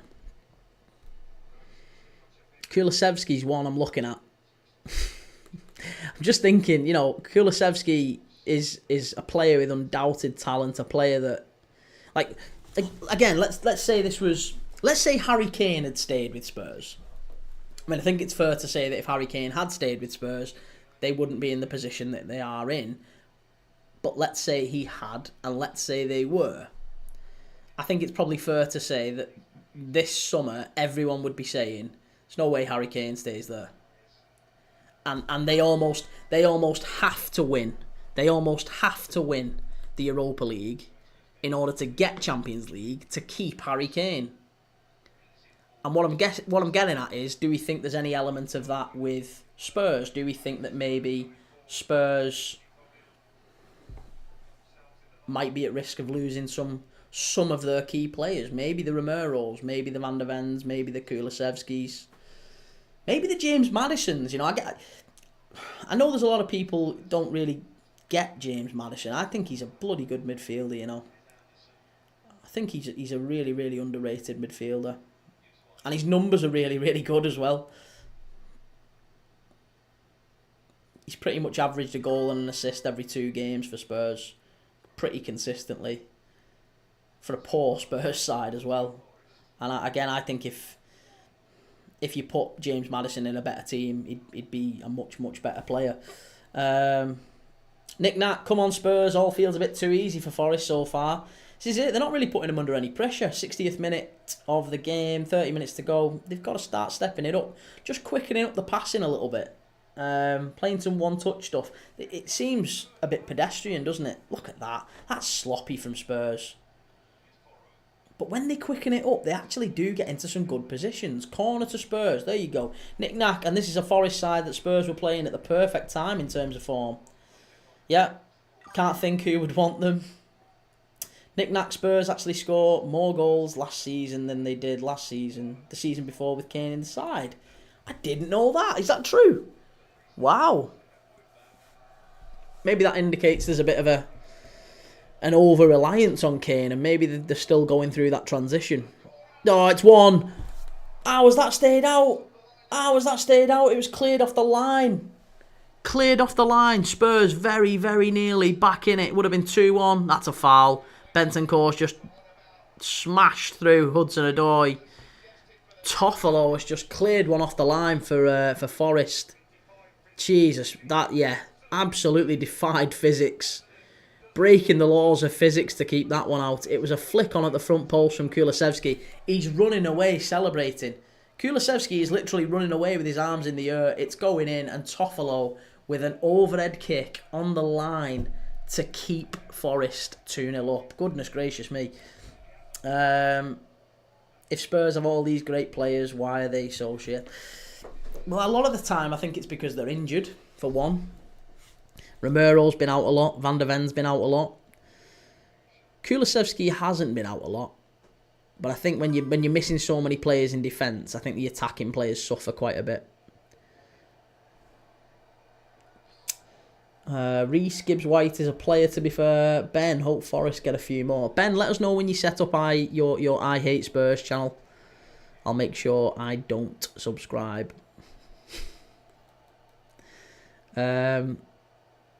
Here's Danzo carrying the ball out for Spurs. He's driving Spurs forward. And he just gives it away. Oh, God. Oh, no. It's just a simple 5-yard pass. And it's just all wrong for Spurs. This is a proper... we have hate watches. When we've said, that's got to be one card. That's a yellow card for Gibbs White. It's almost an orange card, actually. It might even be an orange card. Let's have a look. Oh no, he's all right. Actually, he's all right. There was a little bit of that. 74 in 23-24, 70 in 22-23. Okay. Yeah, Morgan Gibbs White booked there. They give it away again. This can't go on. This can't go on. And this is why I feel such sympathy for Ange Postecoglou. If you've got players doing that, how can you... You can't legislate for it as a coach. You can't legislate for your players. They're giving it away. 5 to 10 yard passes. 5 to 10 yard passes. Here's Solanke and Brennan Johnson coming on now. They've got 25 minutes to try and turn this round. Knick-knack, yellow's fur, but you've got to get stuck in. Yeah. You called it, mate. I'll set up one when they win some silverware. Audi Cup not included, so basically it'll never launch. I think you're going to be setting one up in the summer, Sunshine. I hate the Europa League winners. Spurs. Oh, it's a great turn. That was a great turn by Gibbs White. Right, Spurs driving forward now. Great bit of... Oh, and they've given it away again. Oh, my God, how's that come to Richarlison? He's missed it. It's a sitter from Richarlison. Oh, he's done it again.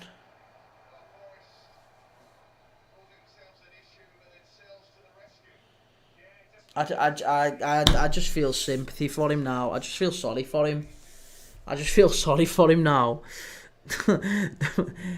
It was a shot. It wasn't even a shot. It was a clearance from Nottingham Forest. They tried to clear the ball away on the edge of their own area and they rattled it off their own defender. The ball spins behind the Nottingham Forest defence and it's kind of halfway between Matt Sells and Richarlison. Richarlison, all he has to do really is knock it past Sells. I think if he lifts the ball, he probably scores there. That's probably 2-1. I mean, it was a very, very good save. It was a good save, Nick Nat, you're right. It was a good save. But I just think Richarlison's got to do better. If you're a striker, you're getting chances like that in a game. You've got to start putting them away. Your team's counting on you. Right, well...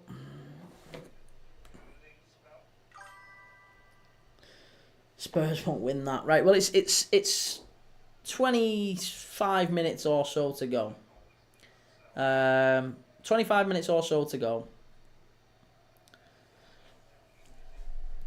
Solanke's come on. Brennan Johnson's come on. Bergvald's come on for Kulusevski.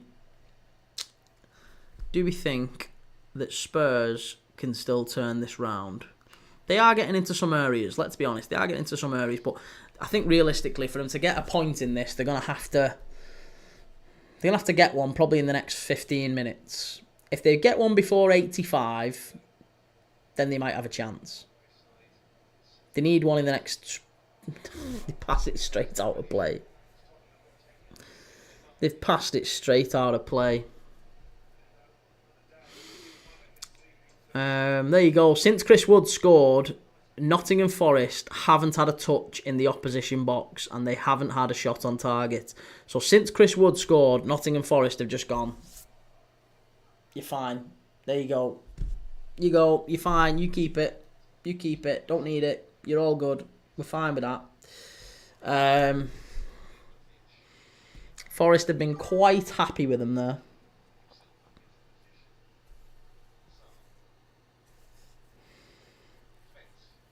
Saka scores that, so does Marino. Well, yeah, of course, Mikel Marino's about as prolific as it gets.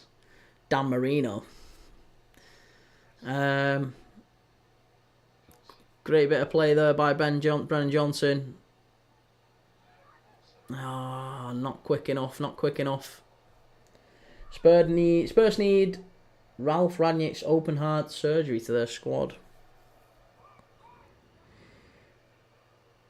I don't know who they're going to bring in, though. This is the thing, and whether or not they're going to have the money to do it. That's poor again from Spurs. That's really poor.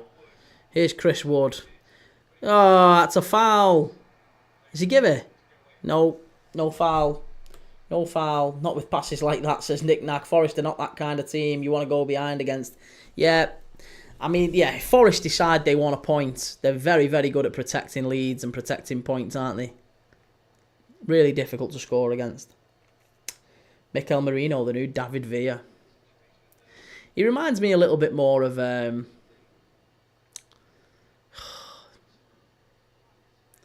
who was the other one? Morientes, I was going to say. He's a little bit more like Morientes.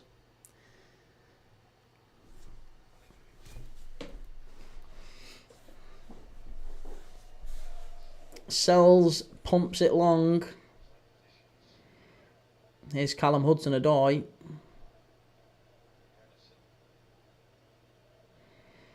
I don't care when anyone says, again, maybe it's just nostalgia, but I think Premier League football has properly gone backwards. Like, in terms of its appeal, even just having watched the Championship this weekend, just watching the Championship this week, I've watched 6 Championship games, and it's been a better standard, better quality, more risks taken than all of the Premiership games we've watched. United Wolves, shite. Liverpool Leicester, shite. Arsenal Everton, shite. Sorry, City Everton was shite. There was only Villa and Newcastle. There genuinely was only Villa and Newcastle. That's the one Premier League game we've seen in ages where there's like proper risks taken, proper quality. And it just feels like it's possession football. I think the damage that Pep Guardiola has done to this country is like beyond measure. He's absolutely destroyed it.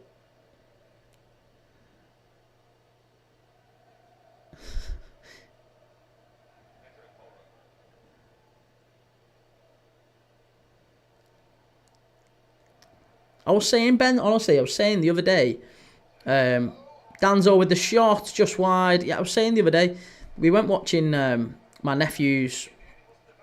He got a football training and he's like 14, 15, and the coaches were like, keep hold of the ball, like really. And again, there's no problem with that as a mantra in football, but like quite. Make sure you keep hold of the ball, play it safe, don't overcomplicate it, all that sort of things, which again is no bad thing. But whatever happened to the good old British values in football of up and at him, almost Goodison, Everton style, like, physical, get at him, knock it long. If they don't like it, if you can't play it on the floor, knock it long, take some chances, try to beat a man, run past him, knock it past him. If you lose it, you lose it, so what? We get back in shape and we start again. There's none of that. There's no individuality in football anymore. You've lost all of the Ronaldinhos, even the Coutinhos. There's not many, like, mavericks, is there? There's not many. And that's why when you get them, you've got to celebrate them. Got to keep hold of them. Spurs aren't winning Europa playing like this. Well, they won't play like this in Europa. Look at United. United look a different team every time they play in Europe. Corin, I'm back. How have Tottenham not scored like 50 goals? I mean, they've only had maybe 2 chances since you left, Corin.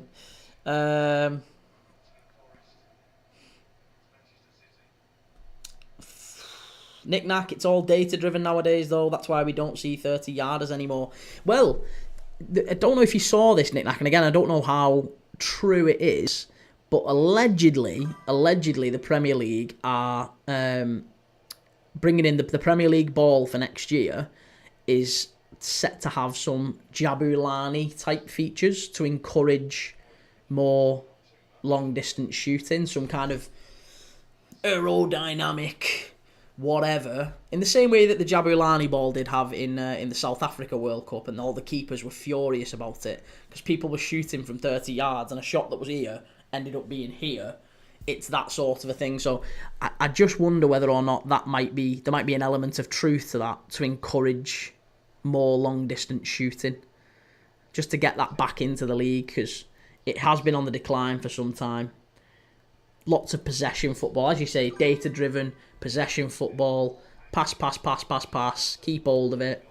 If you can't put it in, pass it back, keep hold, we go again, get back in shape. I don't like that. T, thank you for the follow, appreciate it. Nick Nack, you don't see the goals like we used to see Scholes and Gerrard score anymore, do we? New ball, Arteta won't like that. Oh, Lego Ed. Lego Ed won't like anything. He don't like out him. He's absolutely last invited at parties, isn't he, Lego Ed?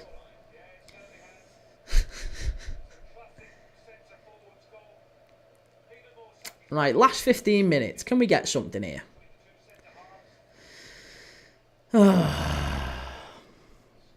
Been a bloody rubbish game, hasn't it? Bloody rubbish.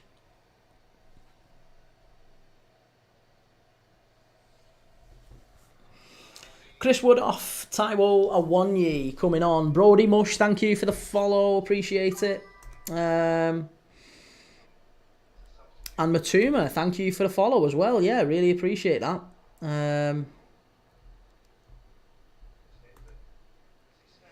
Corin Stewards, your hatred of Arsenal and Arteta is like mine for Spurs and Ange. Corin, sorry, I've heard that for the new season they're thinking of installing railing around the pitch to help stewards. Maybe.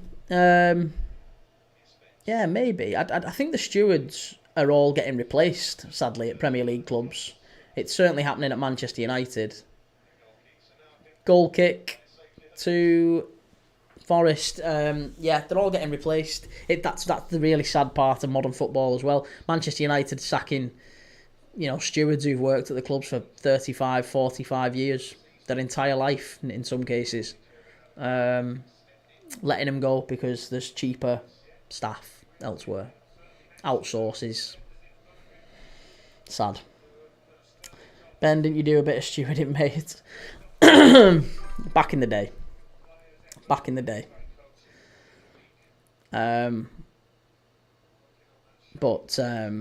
Yeah, it's not good anymore, to be honest.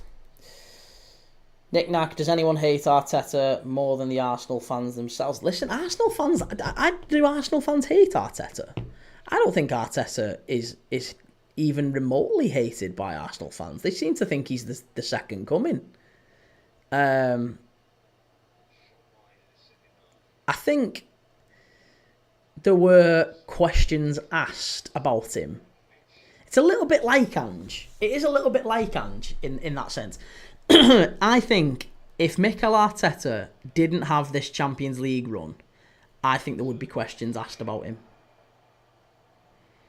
Because he struggled in the Premier League. He struggled in the Premier League. And Arne Slot has come in and breezed in his first year and won it.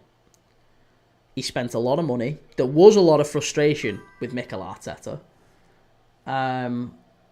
But the fact that he got past Real Madrid and he's had this big night in Europe and all this, it's just saved him a little bit, hasn't it? I don't think there would be questions asked to the point where they would want to sack him. I don't think it'd be that bad.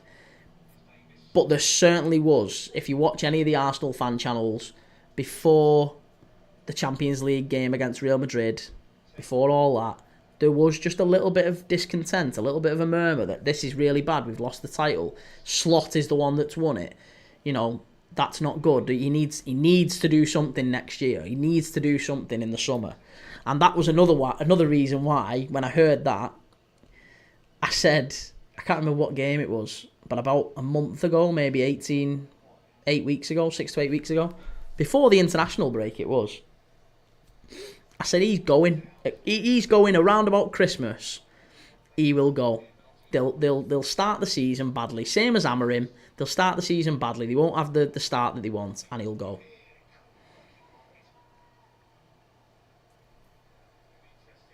Excuse me. Nick Nack, they all want him out. Not the Arsenal fans that I speak to, Nick Nack.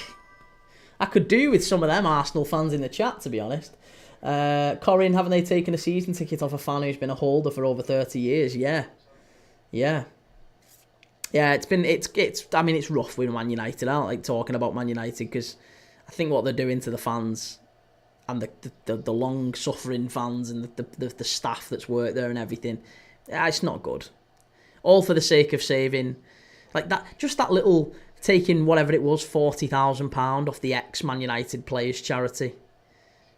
Players who were in the 60s and 70s who were all poor for the most part, but they served the club for a very long time. £40,000 for them. Chance. Oh, that's a hell of a save from Richarlison. Matt Sells, unbelievable there.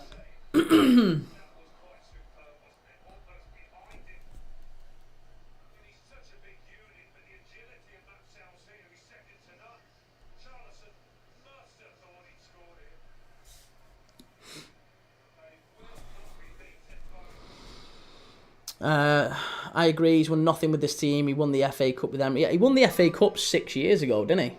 He won the FA Cup 6 years ago. Mind you, Newcastle fans wanted Eddie Howe out a few months ago. They're a fickle bunch, these football fans. Cracking save. Yeah, it was a really good save, that, wasn't it? Really, really good save. Nico Williams puts it behind, corner. Butch, it's 80 minutes 33. Sorry, mate, the clock had stopped. I usually get a warning from Corin when it stopped. Apologies. Corin's spammers are the worst. It was an Ipswich fan as well. Don't know why. Corin, would you start Cody Gakpo for your next match? I would if we don't start Luis Diaz. It's one or the other. Slot needs to learn that now. It's one or the other. You can't have Diaz and Gakpo. It's one or the other. We'll have to get you your shirt, Corin. We'll get you your shirt, and you'll never forget. You'll have to wear that every time we're live. The clock stopped. Nick Nack feels like Forest are hanging on a bit now. I think they'll take that. 10 minutes left. I mean, here's Bergvall. Good play. Unlucky. Diaz has been great recently. I don't think there's anything wrong with Diaz. It's just, for me, it's one or the other. You can't play Diaz and Gakpo. They don't work in the same system together. Chance for Spurs. Whoa, that's unlucky. It's a corner. Corner to Spurs. Gio, I get you, mate. Yeah, it's just, they end up drifting because they're both left wingers. And all that happens is they both end up drifting.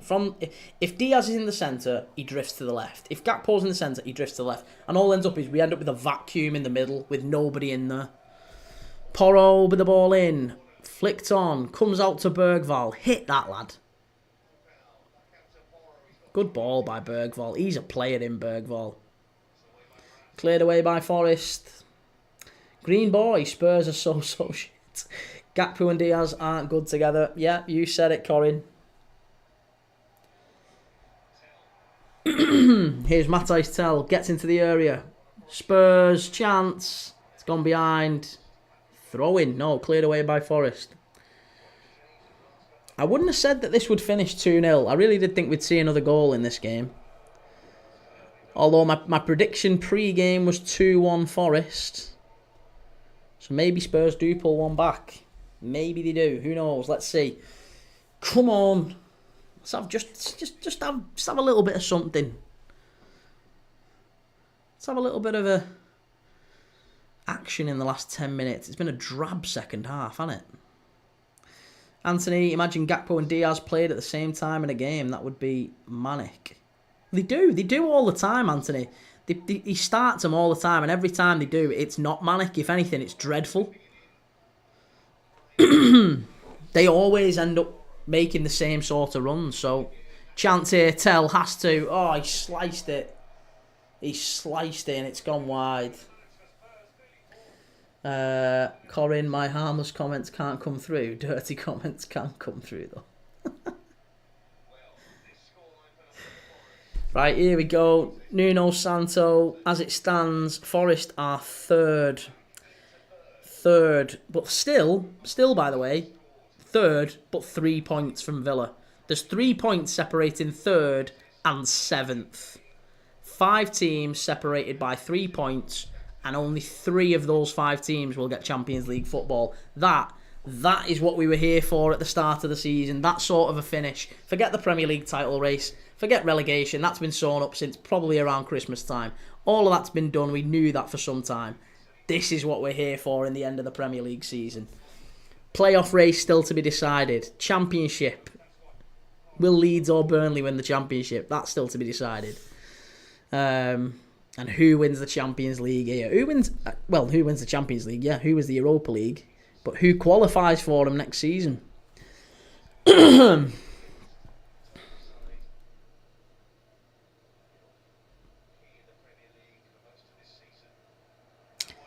Here we go. Awani out to Hudson-Odoi. Hudson-Odoi, good piece of play. Oh, unlucky from Awani. Really unlucky that.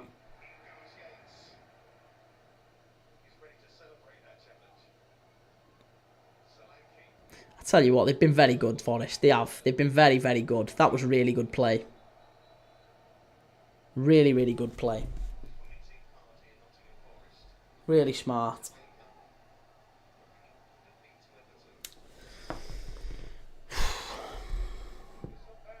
Corin, if Villa beat City, then Aston Villa get Champions League football. I'm really looking forward to that game tomorrow. Almost more than I was looking forward to the Villa-Newcastle game on Saturday night. I got a good feeling that Villa-Newcastle game would be a good one. And I think we're going to see the same with the City game. I think that's going to be a high-scoring, end-to-end, both teams really going for it. Both teams have to go for it. And I think unless you're a City fan, everyone's rooting for Villa, aren't they? Let's be straight. Everyone wants Villa to win at the Etihad tomorrow night. So we'll all be doing a hate watch. I'll be there tomorrow night. We'll be live from 7 o'clock for that one. We might be live anyway about then because I'm debating whether or not to do Valencia against Espanyol in La Liga. We'll see. Great ball. That's a goal. It's Bergval. No, it's not. It's Richarlison. It's Richie. It's 2-1. It's your mate Richie, Corin. It's Tottenham 1, Forest 2. Vamos! Corin, who do you think will win? And we don't have any City fans. No, we don't have any City fans. So we feel okay about that, don't we? I did say 2-1. Yeah, I did. I should have put a bet on that instead of who's going to get yellow carded in the Burnley friggin' Sheffield United game. Prem Dad, we should beat Spurs. Well, you'd think you'd say so, but look, maybe Spurs can pinch something in these last 5-10 minutes. You never know.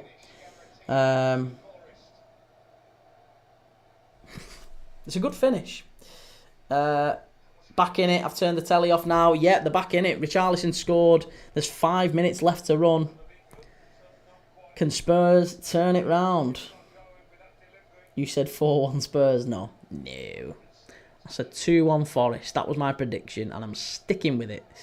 It's going to be interesting to see how many minutes there actually is. Butchie's calling for 11 minutes extra. I think we might get a few less than that because there's not really been any stoppages. So I think it's probably going to be more likely to be maybe 3 or 4. There's not going to be any big stoppages. Corin, always a good finish with my mate Richarlison. 42 Forest, please don't. Come on, Spurs. I actually would quite like a Spurs equaliser. Come on, Spurs.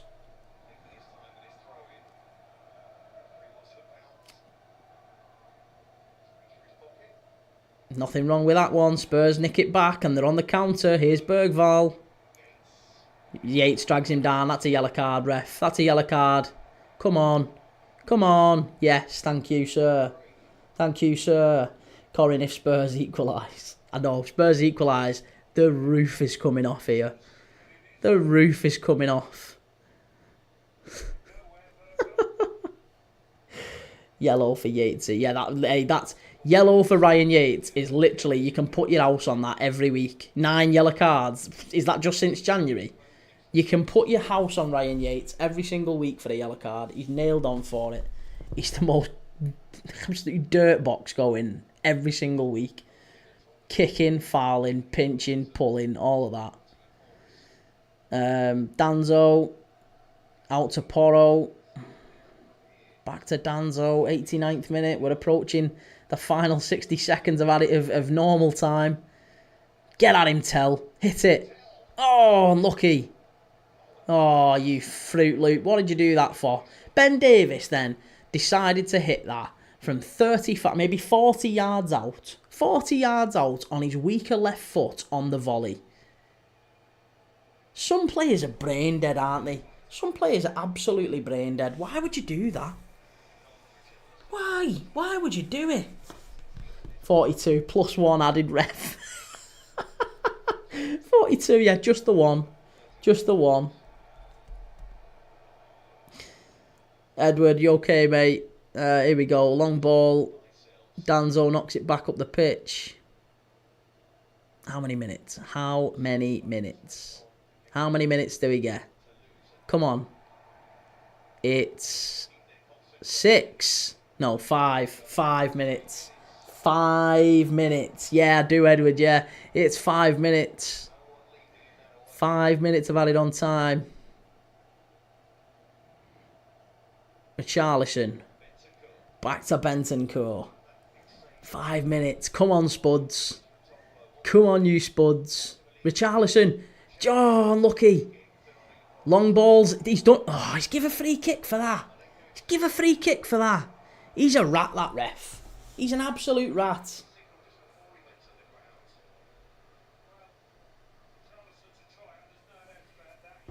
Milenkovic has gone down here for cramp, which means that he's going to add on some time to the added on time. So surely this 5 minutes becomes 6.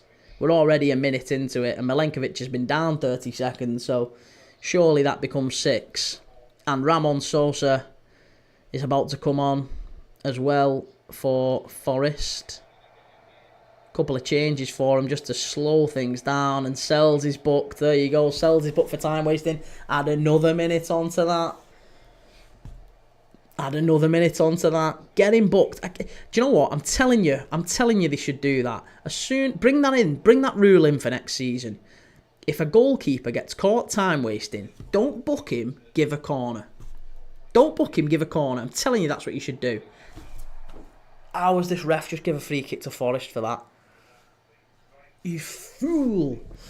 Corinne, come on Tottenham, show the snake Ryan Yates how it's done. Right, who's the sub coming off here for Forest? It's Sosa on for... Who is it? Gibbs-White. Morgan Gibbs-White coming off. Gibbs-White off. Sosa on.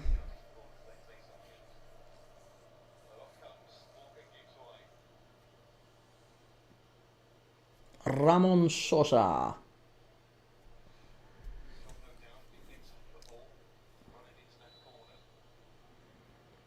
Okay. It's a long ball in.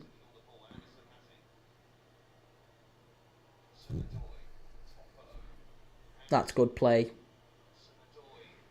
That's really good play by Hudson-Odoi.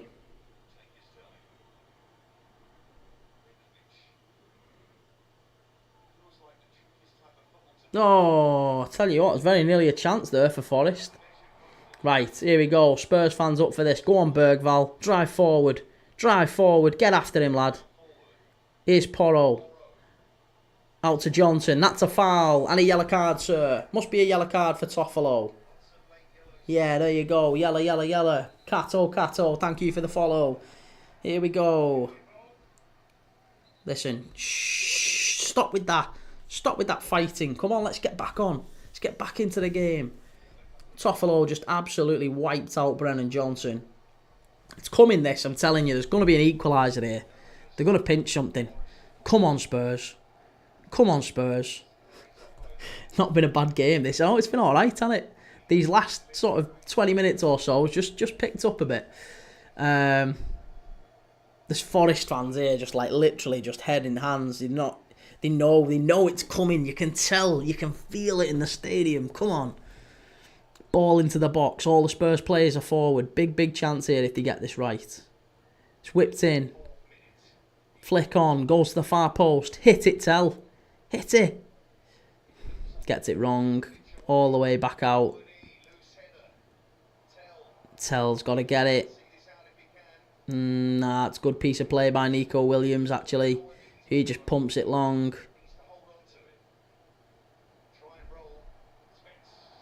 Oh, I think that was a Tottenham. I think that was a Forest throw, but he's give it to Tottenham.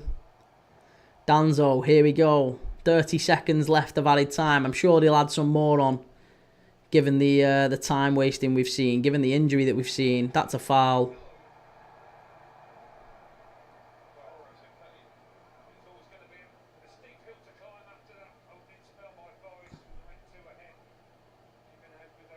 I think that might be it. He somehow give a Forest throw-in for that. Somehow give a Forest throw-in. 42, that goal line clearance earlier was crazy. I know, it's been amazing. It was a really, really good goal from Richarlison, the header as well. It's been a mad few minutes. Sosa driving forward here for Forest.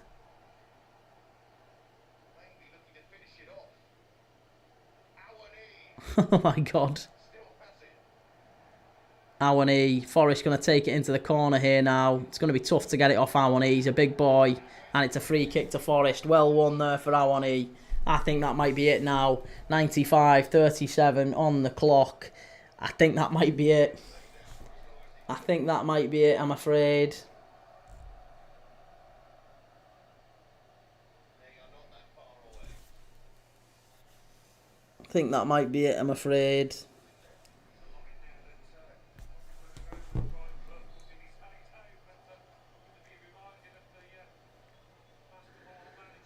Ramon Sosa in the corner, another free kick to Forest. That's it done now. Spurs have given this one up. They've given it up.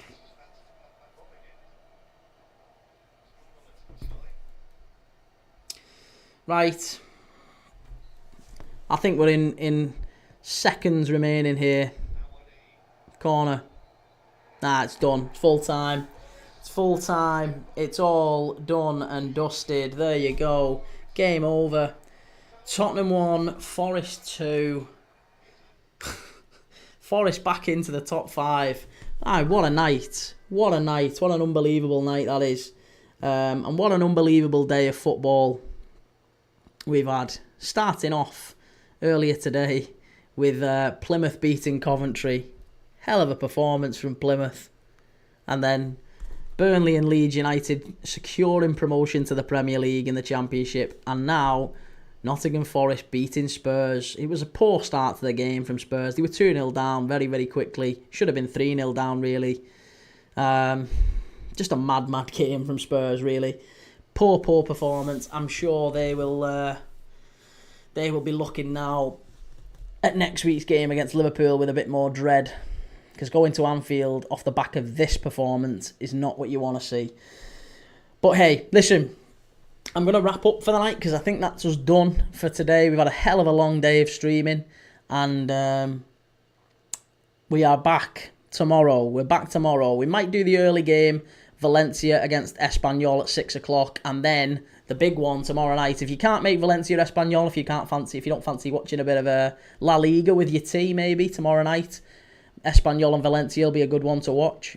Then come and join me for 8 o'clock tomorrow night. I'll be live from 7 easily for City against Villa. What am I talking about?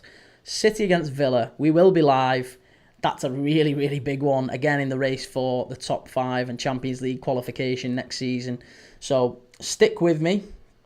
Go and give us a follow on YouTube, TikTok, Twitch, Instagram, Facebook, X, all the good channels, all the socials. They're all in my bio, all the links and everything. Just go and search Premier League Dad on any social that you want. I am on there. And chances are, if there's football on, I'm live. So thank you very much for following. Thank you very much for all the comments. Thank you for everyone that's been in the live. I really appreciate it. Thank you for all the love and all the gifts and all the good stuff. And yeah, make sure you subscribe. Nick Knack, thank you very much for your comments and everything on YouTube. I've appreciated it. It's been good speaking to you. Good to have a Spurs Saints fan, on the channel. So, great stuff. Dart Bobo, who do you think will be champions? Champions League football. Who do I think will be champions? Liverpool. Simples. Champions in the Champions League, I think, is going to be PSG. And I think in the Europa League, it's going to be Bilbao or Spurs. And I think in the Conference League, it's probably going to be Chelsea. But I hope it's going to be Betis. And I think the Champions League qualification, I really can't make my mind up. Every day it seems to switch. I still think Villa. I still think City and I still think Newcastle, and I can't rule out Chelsea and Forest, and yet Forest are the highest of all those teams. So it's going to be difficult. It's going to be a mad end to the season. I can't wait to watch it. Dart Bobo in the Championship. Sorry, in the Championship, I think Leeds. I think Burnley probably. No, actually, I think Burnley. And the reason I say that is I think that Plymouth will beat Preston in midweek, or not midweek, next weekend. They'll beat Plymouth, and then I think Leeds have to go to Home Park, and Plymouth have a bloody good record at Home Park, and Plymouth would go into that game knowing that they would have to win to stay up. Leeds would have to win the league, and what a game that'll be. And we'll definitely do that one. Come hell or high water, we'll definitely do that one. Leeds have to win the league. Plymouth have to win to stay up. That is what we're going to see take place against Plymouth against Leeds last day of the season. And to be honest, last day of the season, there's also Coventry against Middlesbrough, which might well be a direct playoff for getting in the playoffs. You just can't write it. You cannot write it. The Championship is an unbelievable league this season. It's such a good league.